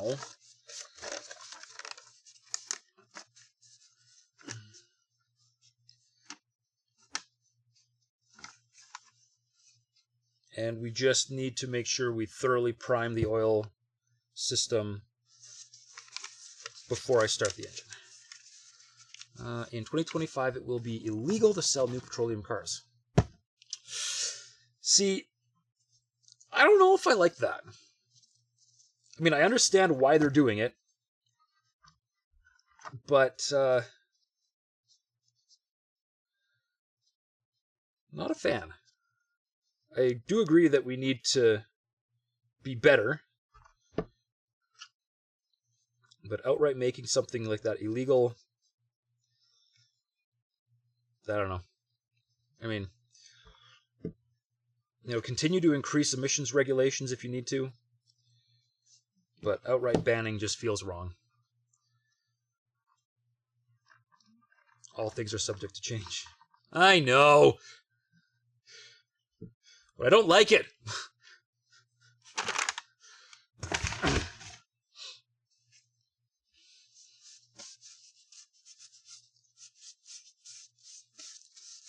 No, I know. I was seriously interested in the new Silverado EV. I just really wish Chevrolet had made it look like a Silverado instead of looking like an Avalanche. And also I cannot afford to buy a new truck. That's way too expensive. Like, 70-ish grand for a new EV truck. That white one behind me cost me $5. Like, I just cannot afford it. So, all things are subject to change, and good incentives help. Yeah, I mean, like, I would be completely okay with, increase like steadily, like slowly but steadily increasing emissions requirements. But at the same time, and incentive structures, but outright banning something just feels wrong to me. But also, if you're gonna talk about increasing emission standards, I would also say make those standards apply to the production of EV vehicles as well, because that is not a terribly environmentally friendly process, building an electric vehicle. So you have to take that into account as well. You have fallen in love with the Fisker Ocean. We don't have Fisker over here, or we've got Fiskers, which is a gardening tool company, but we don't have Fisker, so I've never seen one. Okay, so we need to clean these according to my instruction booklet, so I gotta go find me some stuff. Hang on.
All right, I was hoping for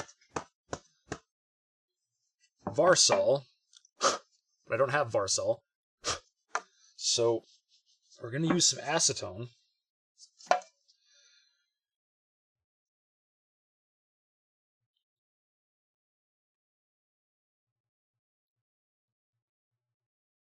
I think.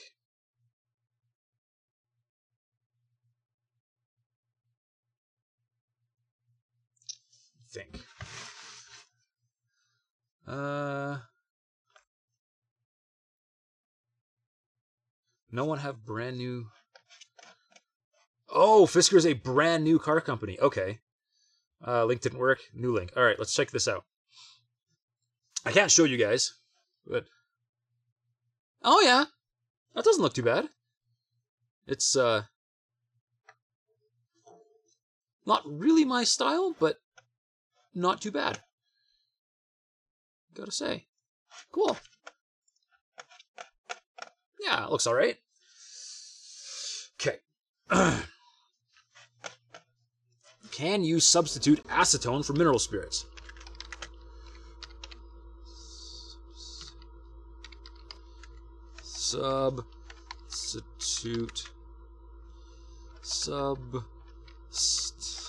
I can't spell.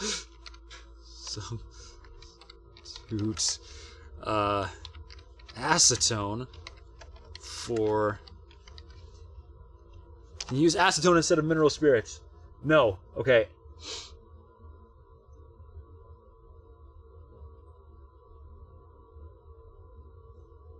What can be used in place of mineral spirits? What the heck, Google? Alright, so you Google, can you use acetone instead of mineral spirits? Very first result, briefly, no. Acetone and mineral spirits are not the same. They should not be treated as if they are. Then, you go to people also ask, what is a good substitute for mineral spirits? First result, acetone. What?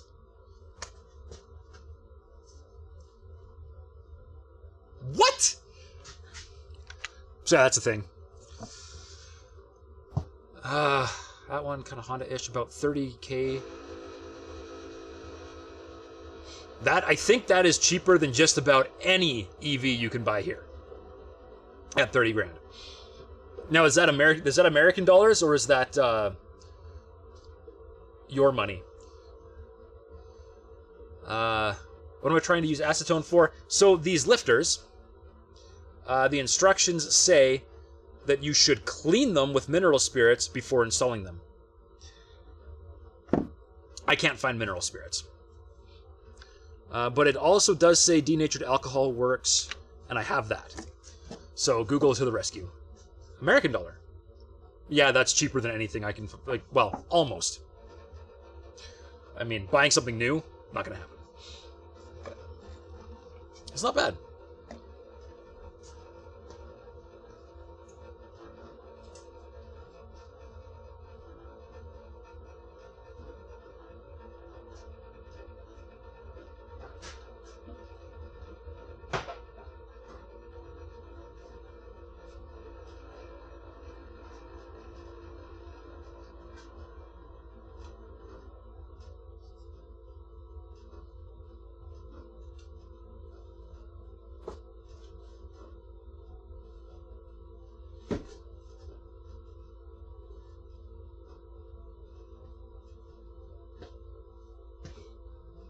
All right.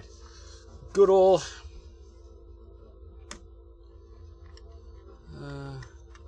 apparently, as long as you don't leave it on there, it's fine. That's all right. We are gonna... I've got some isopropyl alcohol, which apparently also works, so that's what we're gonna use. I just rinse this out here. So... it's the exact dollar price from your money price on the car. $38,107,000. Yeah. So, I mean, that's almost... I'll admit I haven't looked in quite a while. But that's almost Model 3 territory. But you'll never actually find a Model 3 for that kind of money.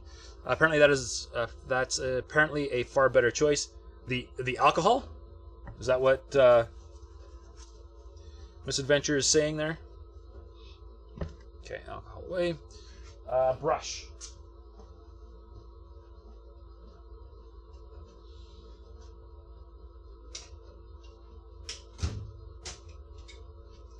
Somewhere. There we go.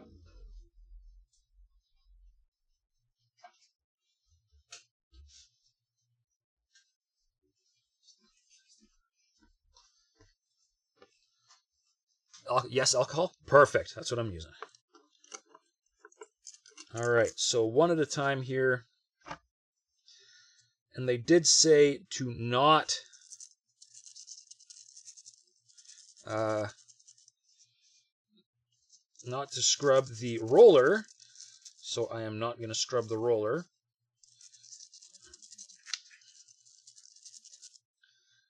Okay. And we'll line them up over here on the box.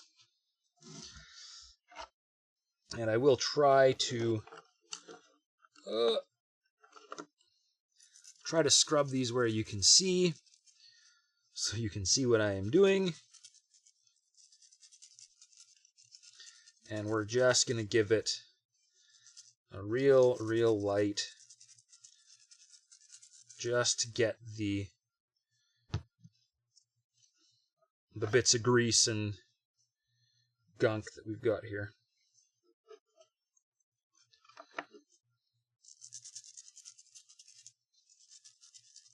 Here, let's go. Don't crash. There we go. Be a little bit better. Figure you don't need to really stare at my face while I concentrate intently on scrubbing these lifters down. Okay.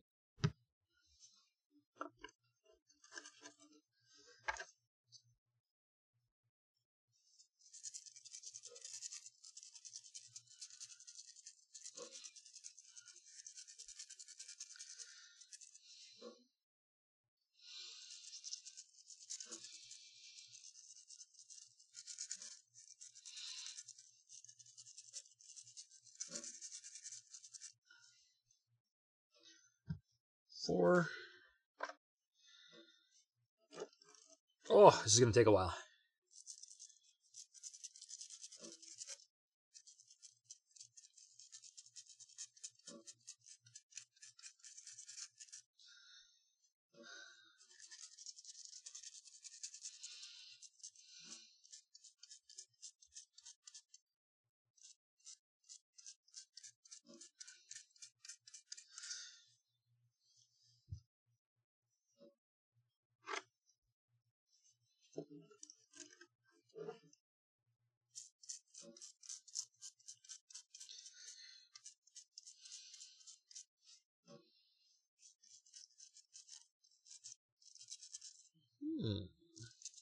This one's got a little bit of discoloration in it. I'm not worried. The top corner of the screen cuts my face off. I gotta like stand up, out of the way. Okay.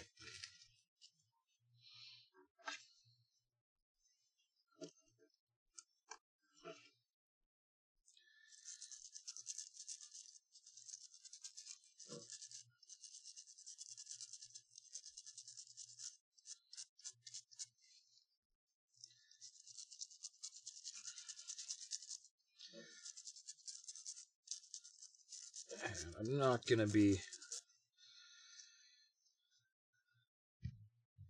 Just trying to think here, you know, how thorough do I need to be? Make sure I get everything off. The way they talk about it in that piece of paper makes you think that you should not be submerging them, so I am not submerging them. And any little bit of grease or gunk that's left over in here, I'm sure will get picked up by my oil filter. Or just not be a problem. We'll see. And I'm very carefully not scrubbing the roller because the rollers have break-in grease in them. Now, I do also intend to run the motor on the starter while it's still on the stand. Get everything moving, everything lubricated very nicely, and make sure I have no leaks. So, in the process of doing that, I am certain that if we had any kind of lubrication issue or lack of lubrication on these, they will get thoroughly coated in oil and be perfectly good to go. Gotta stand up so you guys can see my face. Okay.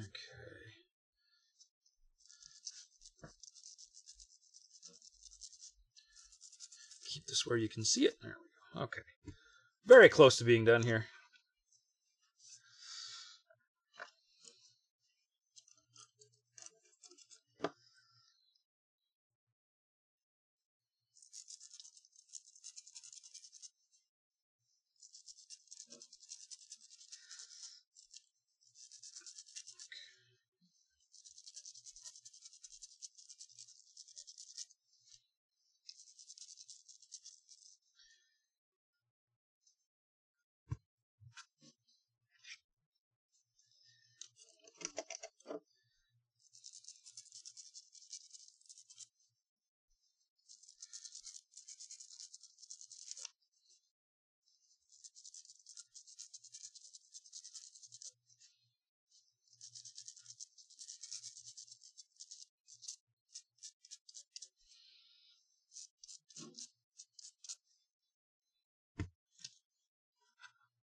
With how much these are splashing, I'm really amazed my monitor isn't just covered in alcohol at this point. Because this keeps splashing my face.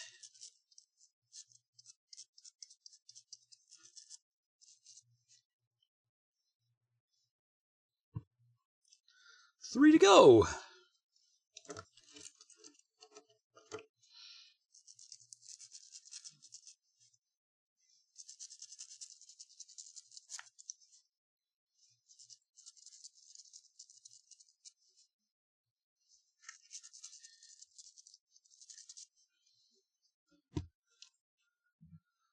2 to go.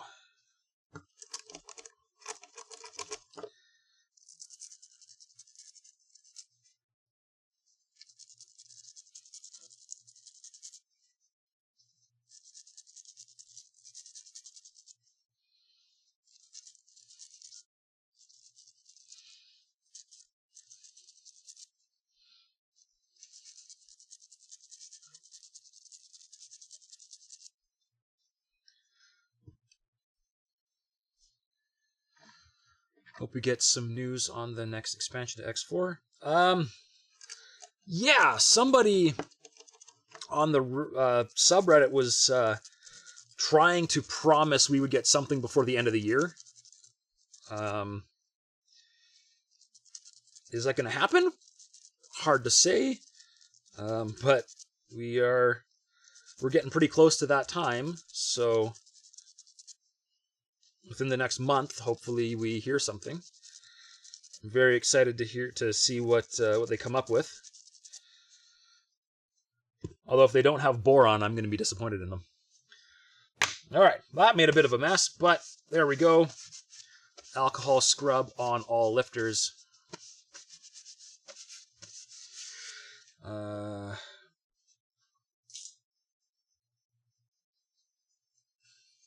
That'll dry. I'm not worried. I'm not polluting anything here. Okay. All right, lose that. Lose the alcohol.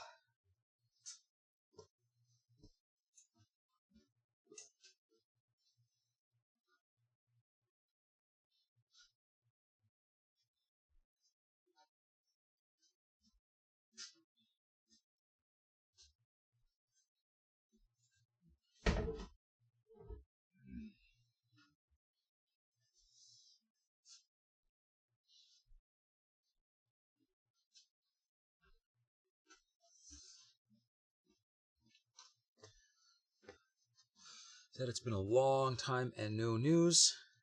It has. We haven't really heard anything since Tides of Avarice. And, as much as I've played Tides of Avarice, I would really like to know what's coming next. Okay. Just want to double check again. I read their instructions, and they didn't actually specify which way that oiling hole goes. So I want to see if Google will tell me. So Gen 3 LS hydraulic lifter direction. Lifter oil hole direction. Very first result. Perfect. Assassin on LS1 Tech is asking, on the lifters there's a little hole the size of the tip of a pen. Which way do you point yours? When they were taken out, you thought they were put aside just like they were in the engine, but they may have gotten tossed around. A majority of them were pointing to the right, and the ones that weren't were not even anyway, so you decided to point them all to the right. Forward, passenger side forward, driver side back. Don't know if there's anything to do with the direction of oil flow. Which way are yours pointing? Results are, I've read posts on the topic before, and everyone says it doesn't matter which way the hole points. You put yours in so that all the holes pointed towards the rear of the engine and haven't had any problems. TDD for you can get some more input because I always like to know the proper way, if there's a proper way. Doesn't matter which way the holes go. Like Chris said, it's a 360 oil galley. Doesn't matter. Okay. Beautiful. So it does not matter. Which means I think I will align mine, like that one guy said, all towards the rear of the engine. Spectre, you still hold on what you believe. Sadly, you don't believe we'll get the fishes. Borons, do I think they're going to put in and build up the next expansion to X5. I believe we get the ancient race Shonen, the dudes that built the station in the sector. Oh! Don't crash, OBS. You think we're getting the Shonen? That would be interesting. I agree, the boron seems unlikely, but I really want my fish buddies. I think the boron are coming. The prison station Wormwood Scrubs was supposed to be the testing for boron. I haven't been paying that close of attention to what they've been saying, or what they had been saying about it at the time. So I don't really know. But I mean, I would be very excited to get Boron, even if the Boron aren't playable, and even if you can't directly interact with the Boron in the same way as everybody else, it would be cool.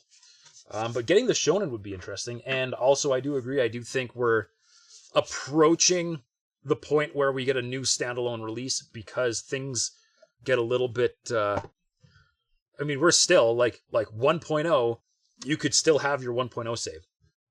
And at some point, they need to do a standalone release and not worry about save compatibility. Okay, now let's see.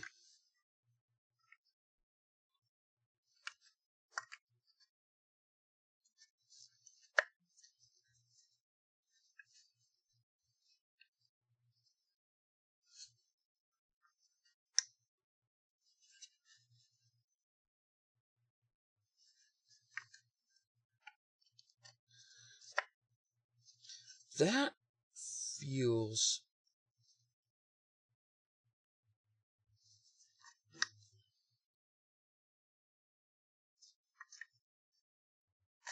That feels odd.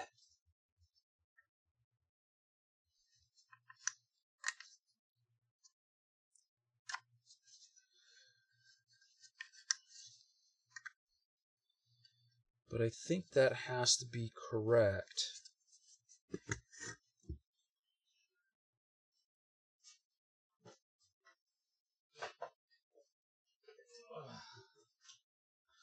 And I can't use my old ones, because my old ones here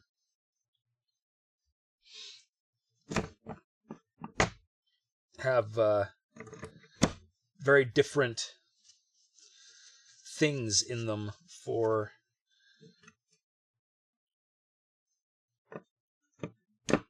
Like, those feel far, far, far looser.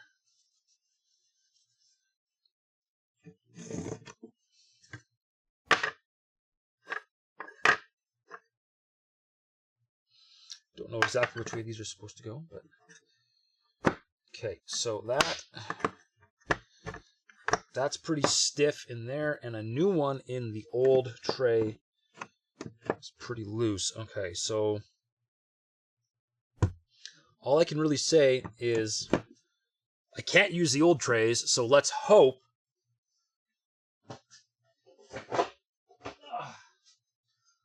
these new trays do actually work. And only you think like the airlock on Wormwood Scrubs was going to be how regular races were going to get around the fish ships. I mean, as long as I can fly the fish ships, I would be happy. Okay, let's double check and see if I can figure out exactly which way we're supposed to go. Aha! There's a notch, and there is pieces of aluminum to line it up, so I know which way these are going in. Okay. Maybe, but you think we will see Borons in the next standalone game? To be honest, it's kind of late to put it in now. It'd be far more of a selling point to X5 if they have Boron on that one. It would be. It would be a huge selling point to say, hey, X5, Boron. I gotta say, if they had the mechanics in place, or like figured out and prepped and ready and in place and all that fun stuff for X4, and then didn't put the Boron in because they wanted to save them for the standalone release, I'd be a little bit disappointed. Okay. So, this side of the engine. That one is for the driver's side of the engine. This one will be for the passenger side. 1, 2, 3, 4. Okay.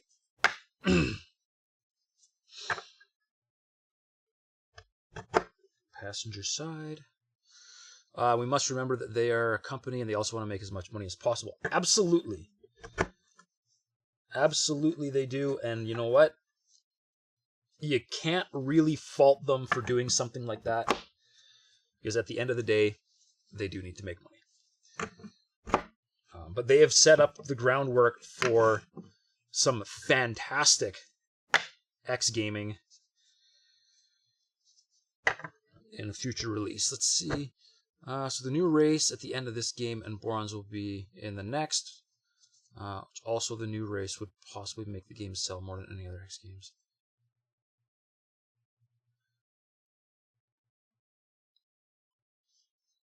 As a boss. I gotta read this again. So, new race at the end of this game and Borons in the next game with also the new race would possibly make that game sell more than any other X games. An entirely new race would be a really interesting thing in X4. I will say that.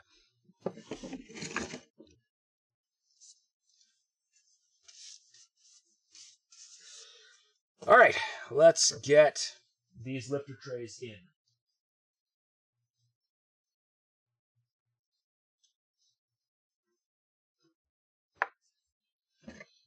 Okay, driver side. Wait, no. Let's go. Let's do the part where you can see them. Let's go passenger side first.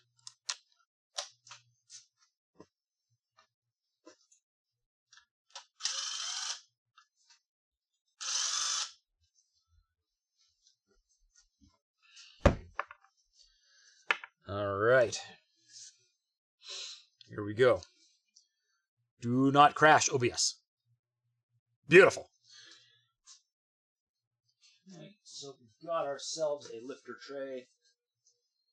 Make sure everything is pressed in there. In you go. Nice. Alright. One down. And we can get a soft warm-up to it this game and more fleshed out than stuff in the next. That's how I would have made it, at least. The new race, that is. Yeah. Yeah, I mean, even, you could also do, like, an introduction to the new race and say, don't make them playable, don't make their ships flyable. I mean, I think we would get extremely cranky with them if they didn't make the ships flyable, but you could severely limit them. Just say they are so and completely alien that they don't make any sense, and then figure it out for the next one.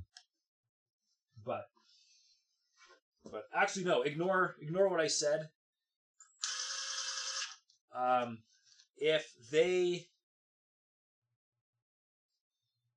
If they did not make the new race ships flyable, if they brought them into the expansion, put them out there, and they didn't make them flyable, we would revolt.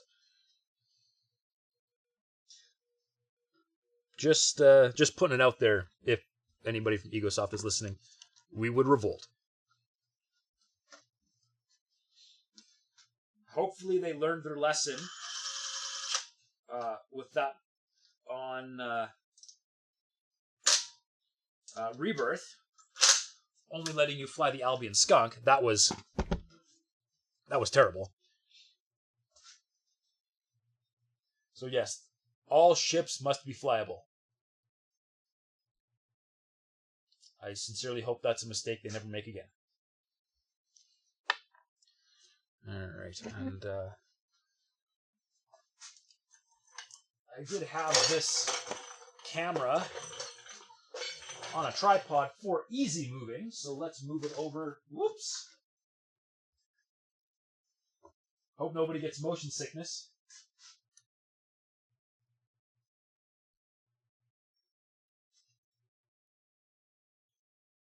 There we go. That looks pretty good. And here we go.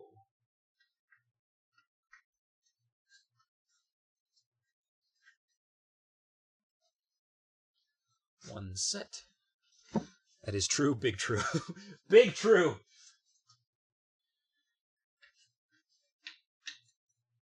Gamers are a powerful force.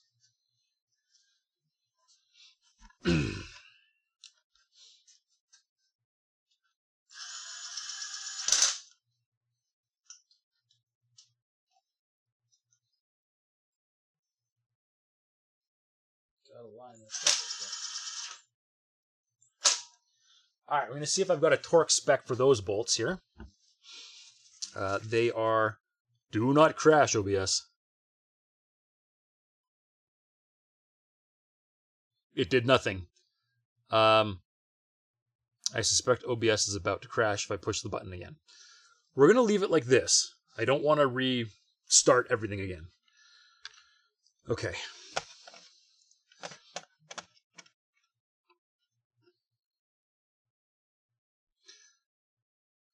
Valve lifter guide bolts. LS2, 89 inch-pounds. LS1, LS3, LS6, LS7, 106 inch-pounds. I don't know. This is technically not an LS. This is an LSX. It's not really an LS motor. So we're going to go with the 106.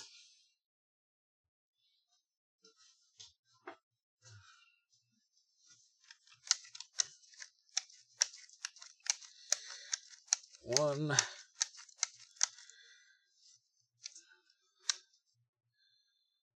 See, there's 110. Drop it back to 16, 106. Okay.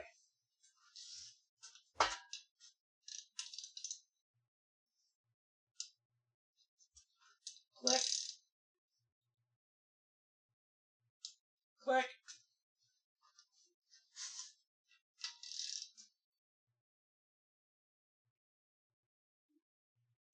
Click. Click. Okay. There we go. Now,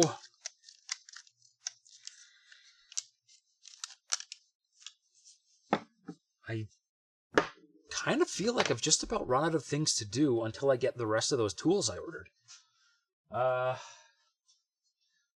So let's see here. So the timing cover, I need an alignment tool. So I cannot put the timing cover back on. I can put the oil pump back on, though. Yeah. Okay. Got something else I can do, at least. Oil pump. Here we go.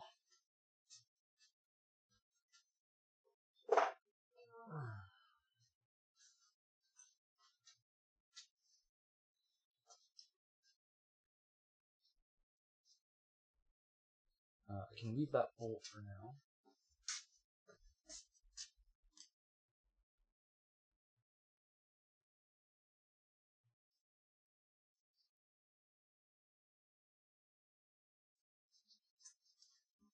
Let's find the clean rag. Now, something I do find very interesting is this surface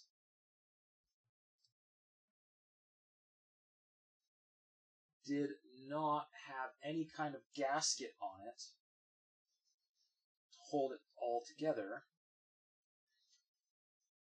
And that is the high pressure output from the oil pump.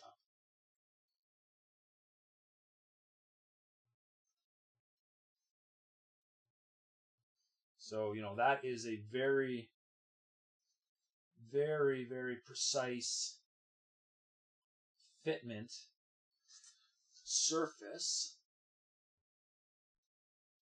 So let's make sure that there is absolutely nothing on here that might get in my way. Like that.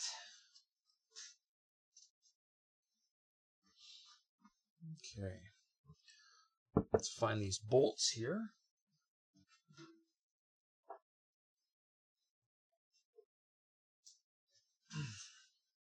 Okay, here's my bolts. Let's move the camera back where it was.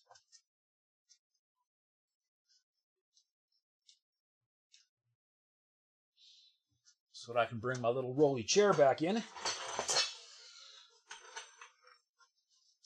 And we're still 10 mil? Still 10 mil.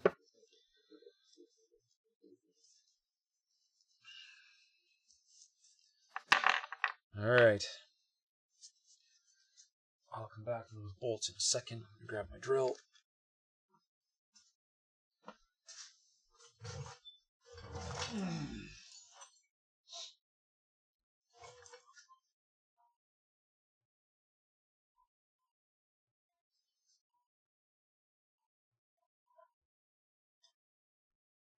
Okay.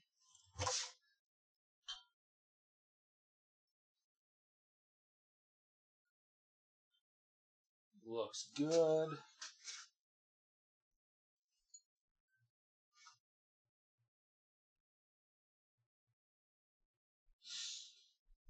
Let's fire some bolts in.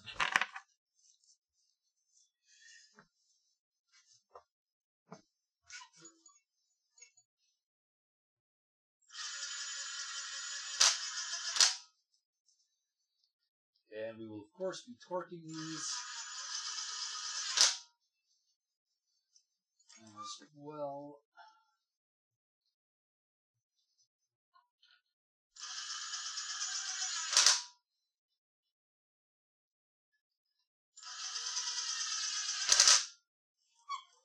All right.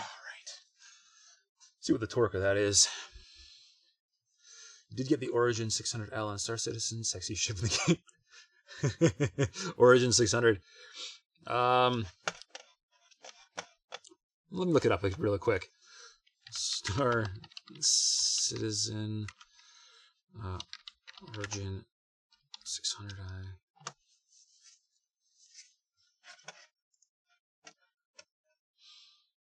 Ooh, that is pretty. I like. Yeah.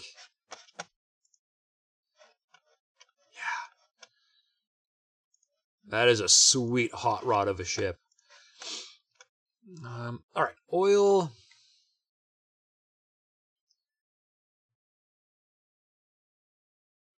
Oil pump to engine block bolts. 18 foot-pounds. 216 inch-pounds. We'll get that done right away.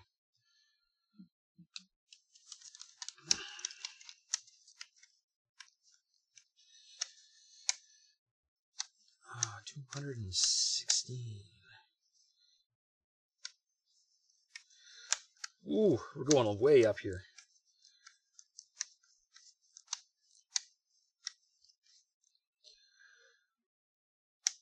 $216.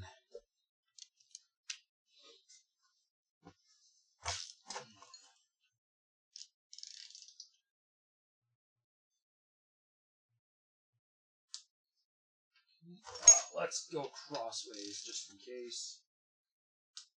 Yep.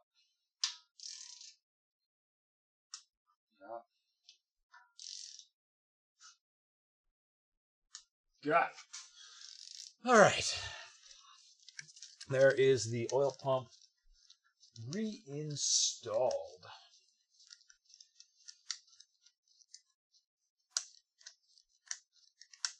Now, ooh, my WD-40 is falling over.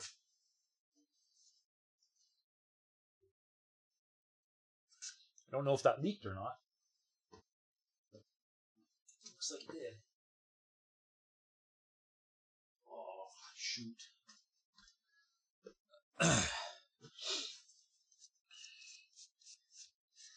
Try to be a little bit green by buying a reusable spray bottle for something like that, and then you just leak it out all over the floor anyways. Okay, now, given everything else, what else can I do?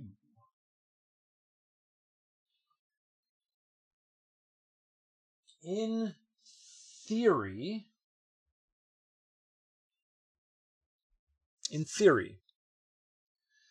10 points for trying at least. I try. But, okay. Better than not trying. Yeah, working on vehicles is...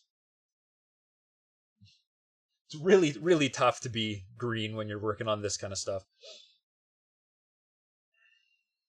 But, okay, so I've got another new oil pan gasket coming. I think this one is still fine. Like, if I'm being perfectly honest, I think this one is still good.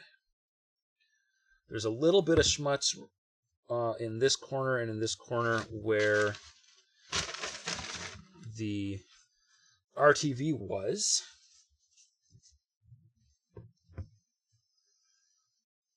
And I don't actually know if these are one-time use things or not. Nothing about it screams one-time use. So theoretically I could use this one again.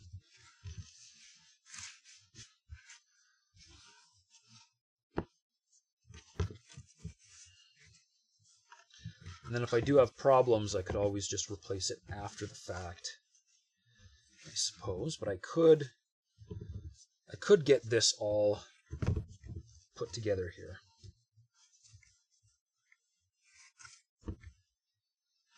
But I can't put any of my covers on until I get tools, alignment tools. Cannot put the heads back on yet because the heads need to be completely reworked. I've got a whole bunch of stuff to replace. What happened to do all this overhaul in the engine? So the engine, I actually bought this truck, this entire truck, as a winter vehicle, but I bought this particular vehicle specifically because it had this engine in it. This is the aluminum 5.3, and my intention always was to take it apart, put parts in it, and make it make big power, because it can make really big power. And I was working on collecting some parts for it, because it did have a really nice valve train noise that I did not like. And it had the cylinder deactivation feature where it would go from a V8 to a V4. But the way it was set up by GM, it never went into V4 mode. Like, the only way you could go V4 mode was down a hill with no throttle. That was it. It's the only way it was going to work. And the second you touch the throttle, V8 mode. And the place where you really wanted V4 mode, when you're sitting at a red light, waiting to go, it would never engage V4 mode, because you had to be above a certain speed before it would try to do it. So, nice thought, GM. Really bad execution. So anyways, I was just going to delete that whole system. And then what spurred... I wasn't going to do any of this until the summer. But I sprung a catastrophic oil leak in the back of the motor. Figured it was probably a rear main seal. So I pulled my transmission and transfer case out of the back of the truck and worked on the back of the motor in the truck. Could put everything back together, went for a drive, and over the course of about 500 miles, I blew all of the oil out of the motor. Like, it still ran, like it was still running. It didn't run right dry, but the oil wasn't even on the dipstick anymore. It was just coating the back of my truck. So I had done something catastrophically wrong when I did that. And I realized after the fact what I did, which was I put the rear cover on without the alignment tool that you need to make sure everything actually fits and doesn't leak. Whoops. I don't do this stuff for a living. I didn't know what I was doing. Now, because of that, I was not going to, especially now that snow had started to fall, I wasn't going to try and do that again, parked where I am. You know, I wanted to take it apart and do it right. And in the process of doing that, since I already had some of the parts I needed to do the top end work for cylinder deactivation delete, I was like, all right, I'm going to just do the whole thing. So I ordered a whole bunch more parts, and then I'm just doing the whole top end at the same time. And I don't really have a time limit other than my dad is eventually going to get cranky with me and tell me to move my truck out of his garage. But for now, this is what we're doing. So that's why the engine overhaul is happening. The engine overhaul was always going to happen, but it's happening now because I sprung a really bad oil leak.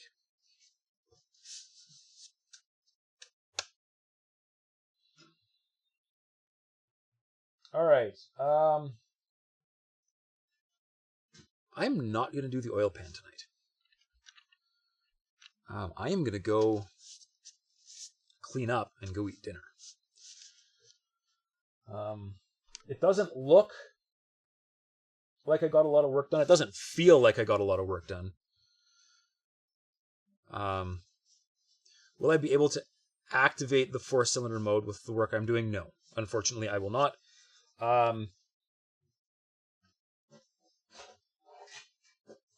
So here's the lifter set.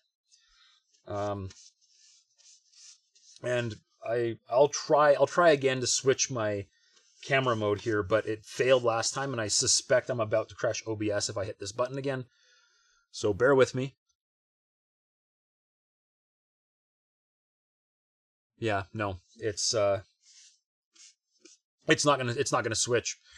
So the 4-cylinder mode, extremely cool feature. It's great. If it actually worked, I would have loved it. So this, you can see on the bottom here, this is a lifter on one of the cylinders that can be deactivated. This is a regular lifter. You see they're quite a bit different.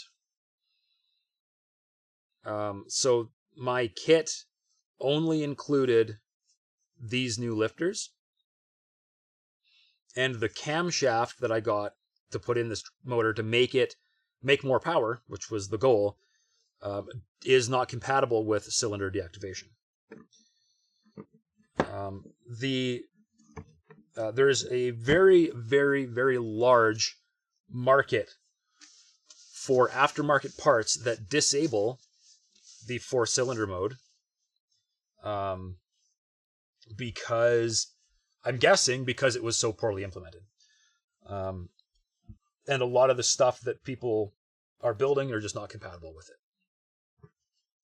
If it worked properly, and if it was easier to upgrade the motor while keeping it, I would have.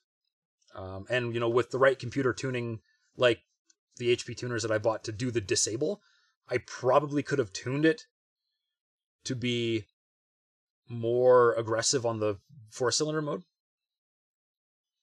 But I mean, eventually this motor is going into a sports car. It's not going to stay in that truck forever because the truck is eventually going to rust out and go to a scrapyard. But the motor is eventually going into a sports car, and cylinder deactivation mode isn't really necessary on one of those. But if there was an easy way to keep it, I would have. But unfortunately, no. With all the work I am doing, I cannot reactivate the 4-cylinder mode.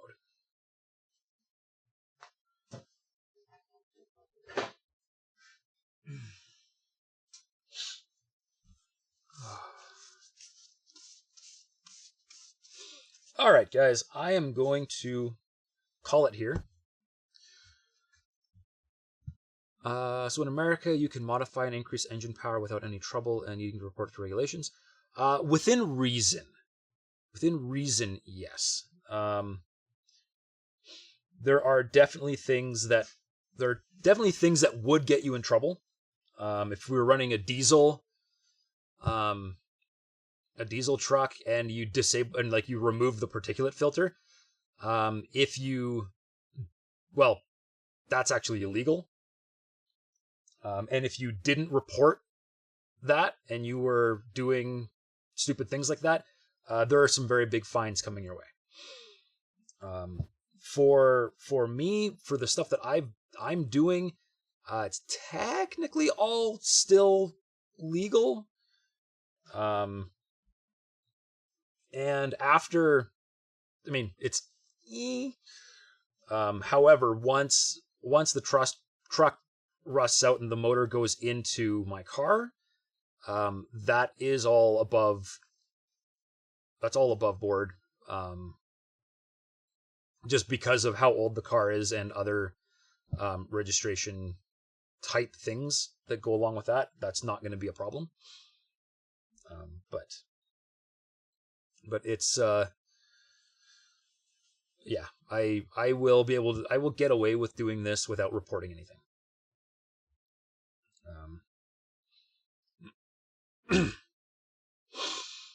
You see a lot of Novas that you would love to work on. I would love a Nova. Nolan, did you hear me say I was ending soon? Yes, I am ending. I am ending very soon. We are just having a little chat as I wrap things up. Let's see, that's kind of cool. Yeah, it is. A beautiful thing about the massive car culture, and just the way we have kind of idolized cars and treated cars, and how cars have been such a massive part of our history. We can get away with a lot. Now, I mean, what I'm doing is probably would definitely not be legal in California. But luckily, I'm not in California. I should raid Unholy. It's backward day when you get the opportunity. Yeah, we'll raid Unholy. Why not? It was nice catching the stream again. Catch more streams. Thanks, Spectre. Good seeing you. All right. So yeah, we're gonna end it there. We're gonna go raid Misadventure Gaming. Stay safe and see you next time. Stay safe as well. So as always, I have been Kanan Frost. You all have been chat and fun to talk to. Thank you very much once again to Vibe Master for continuing to sub.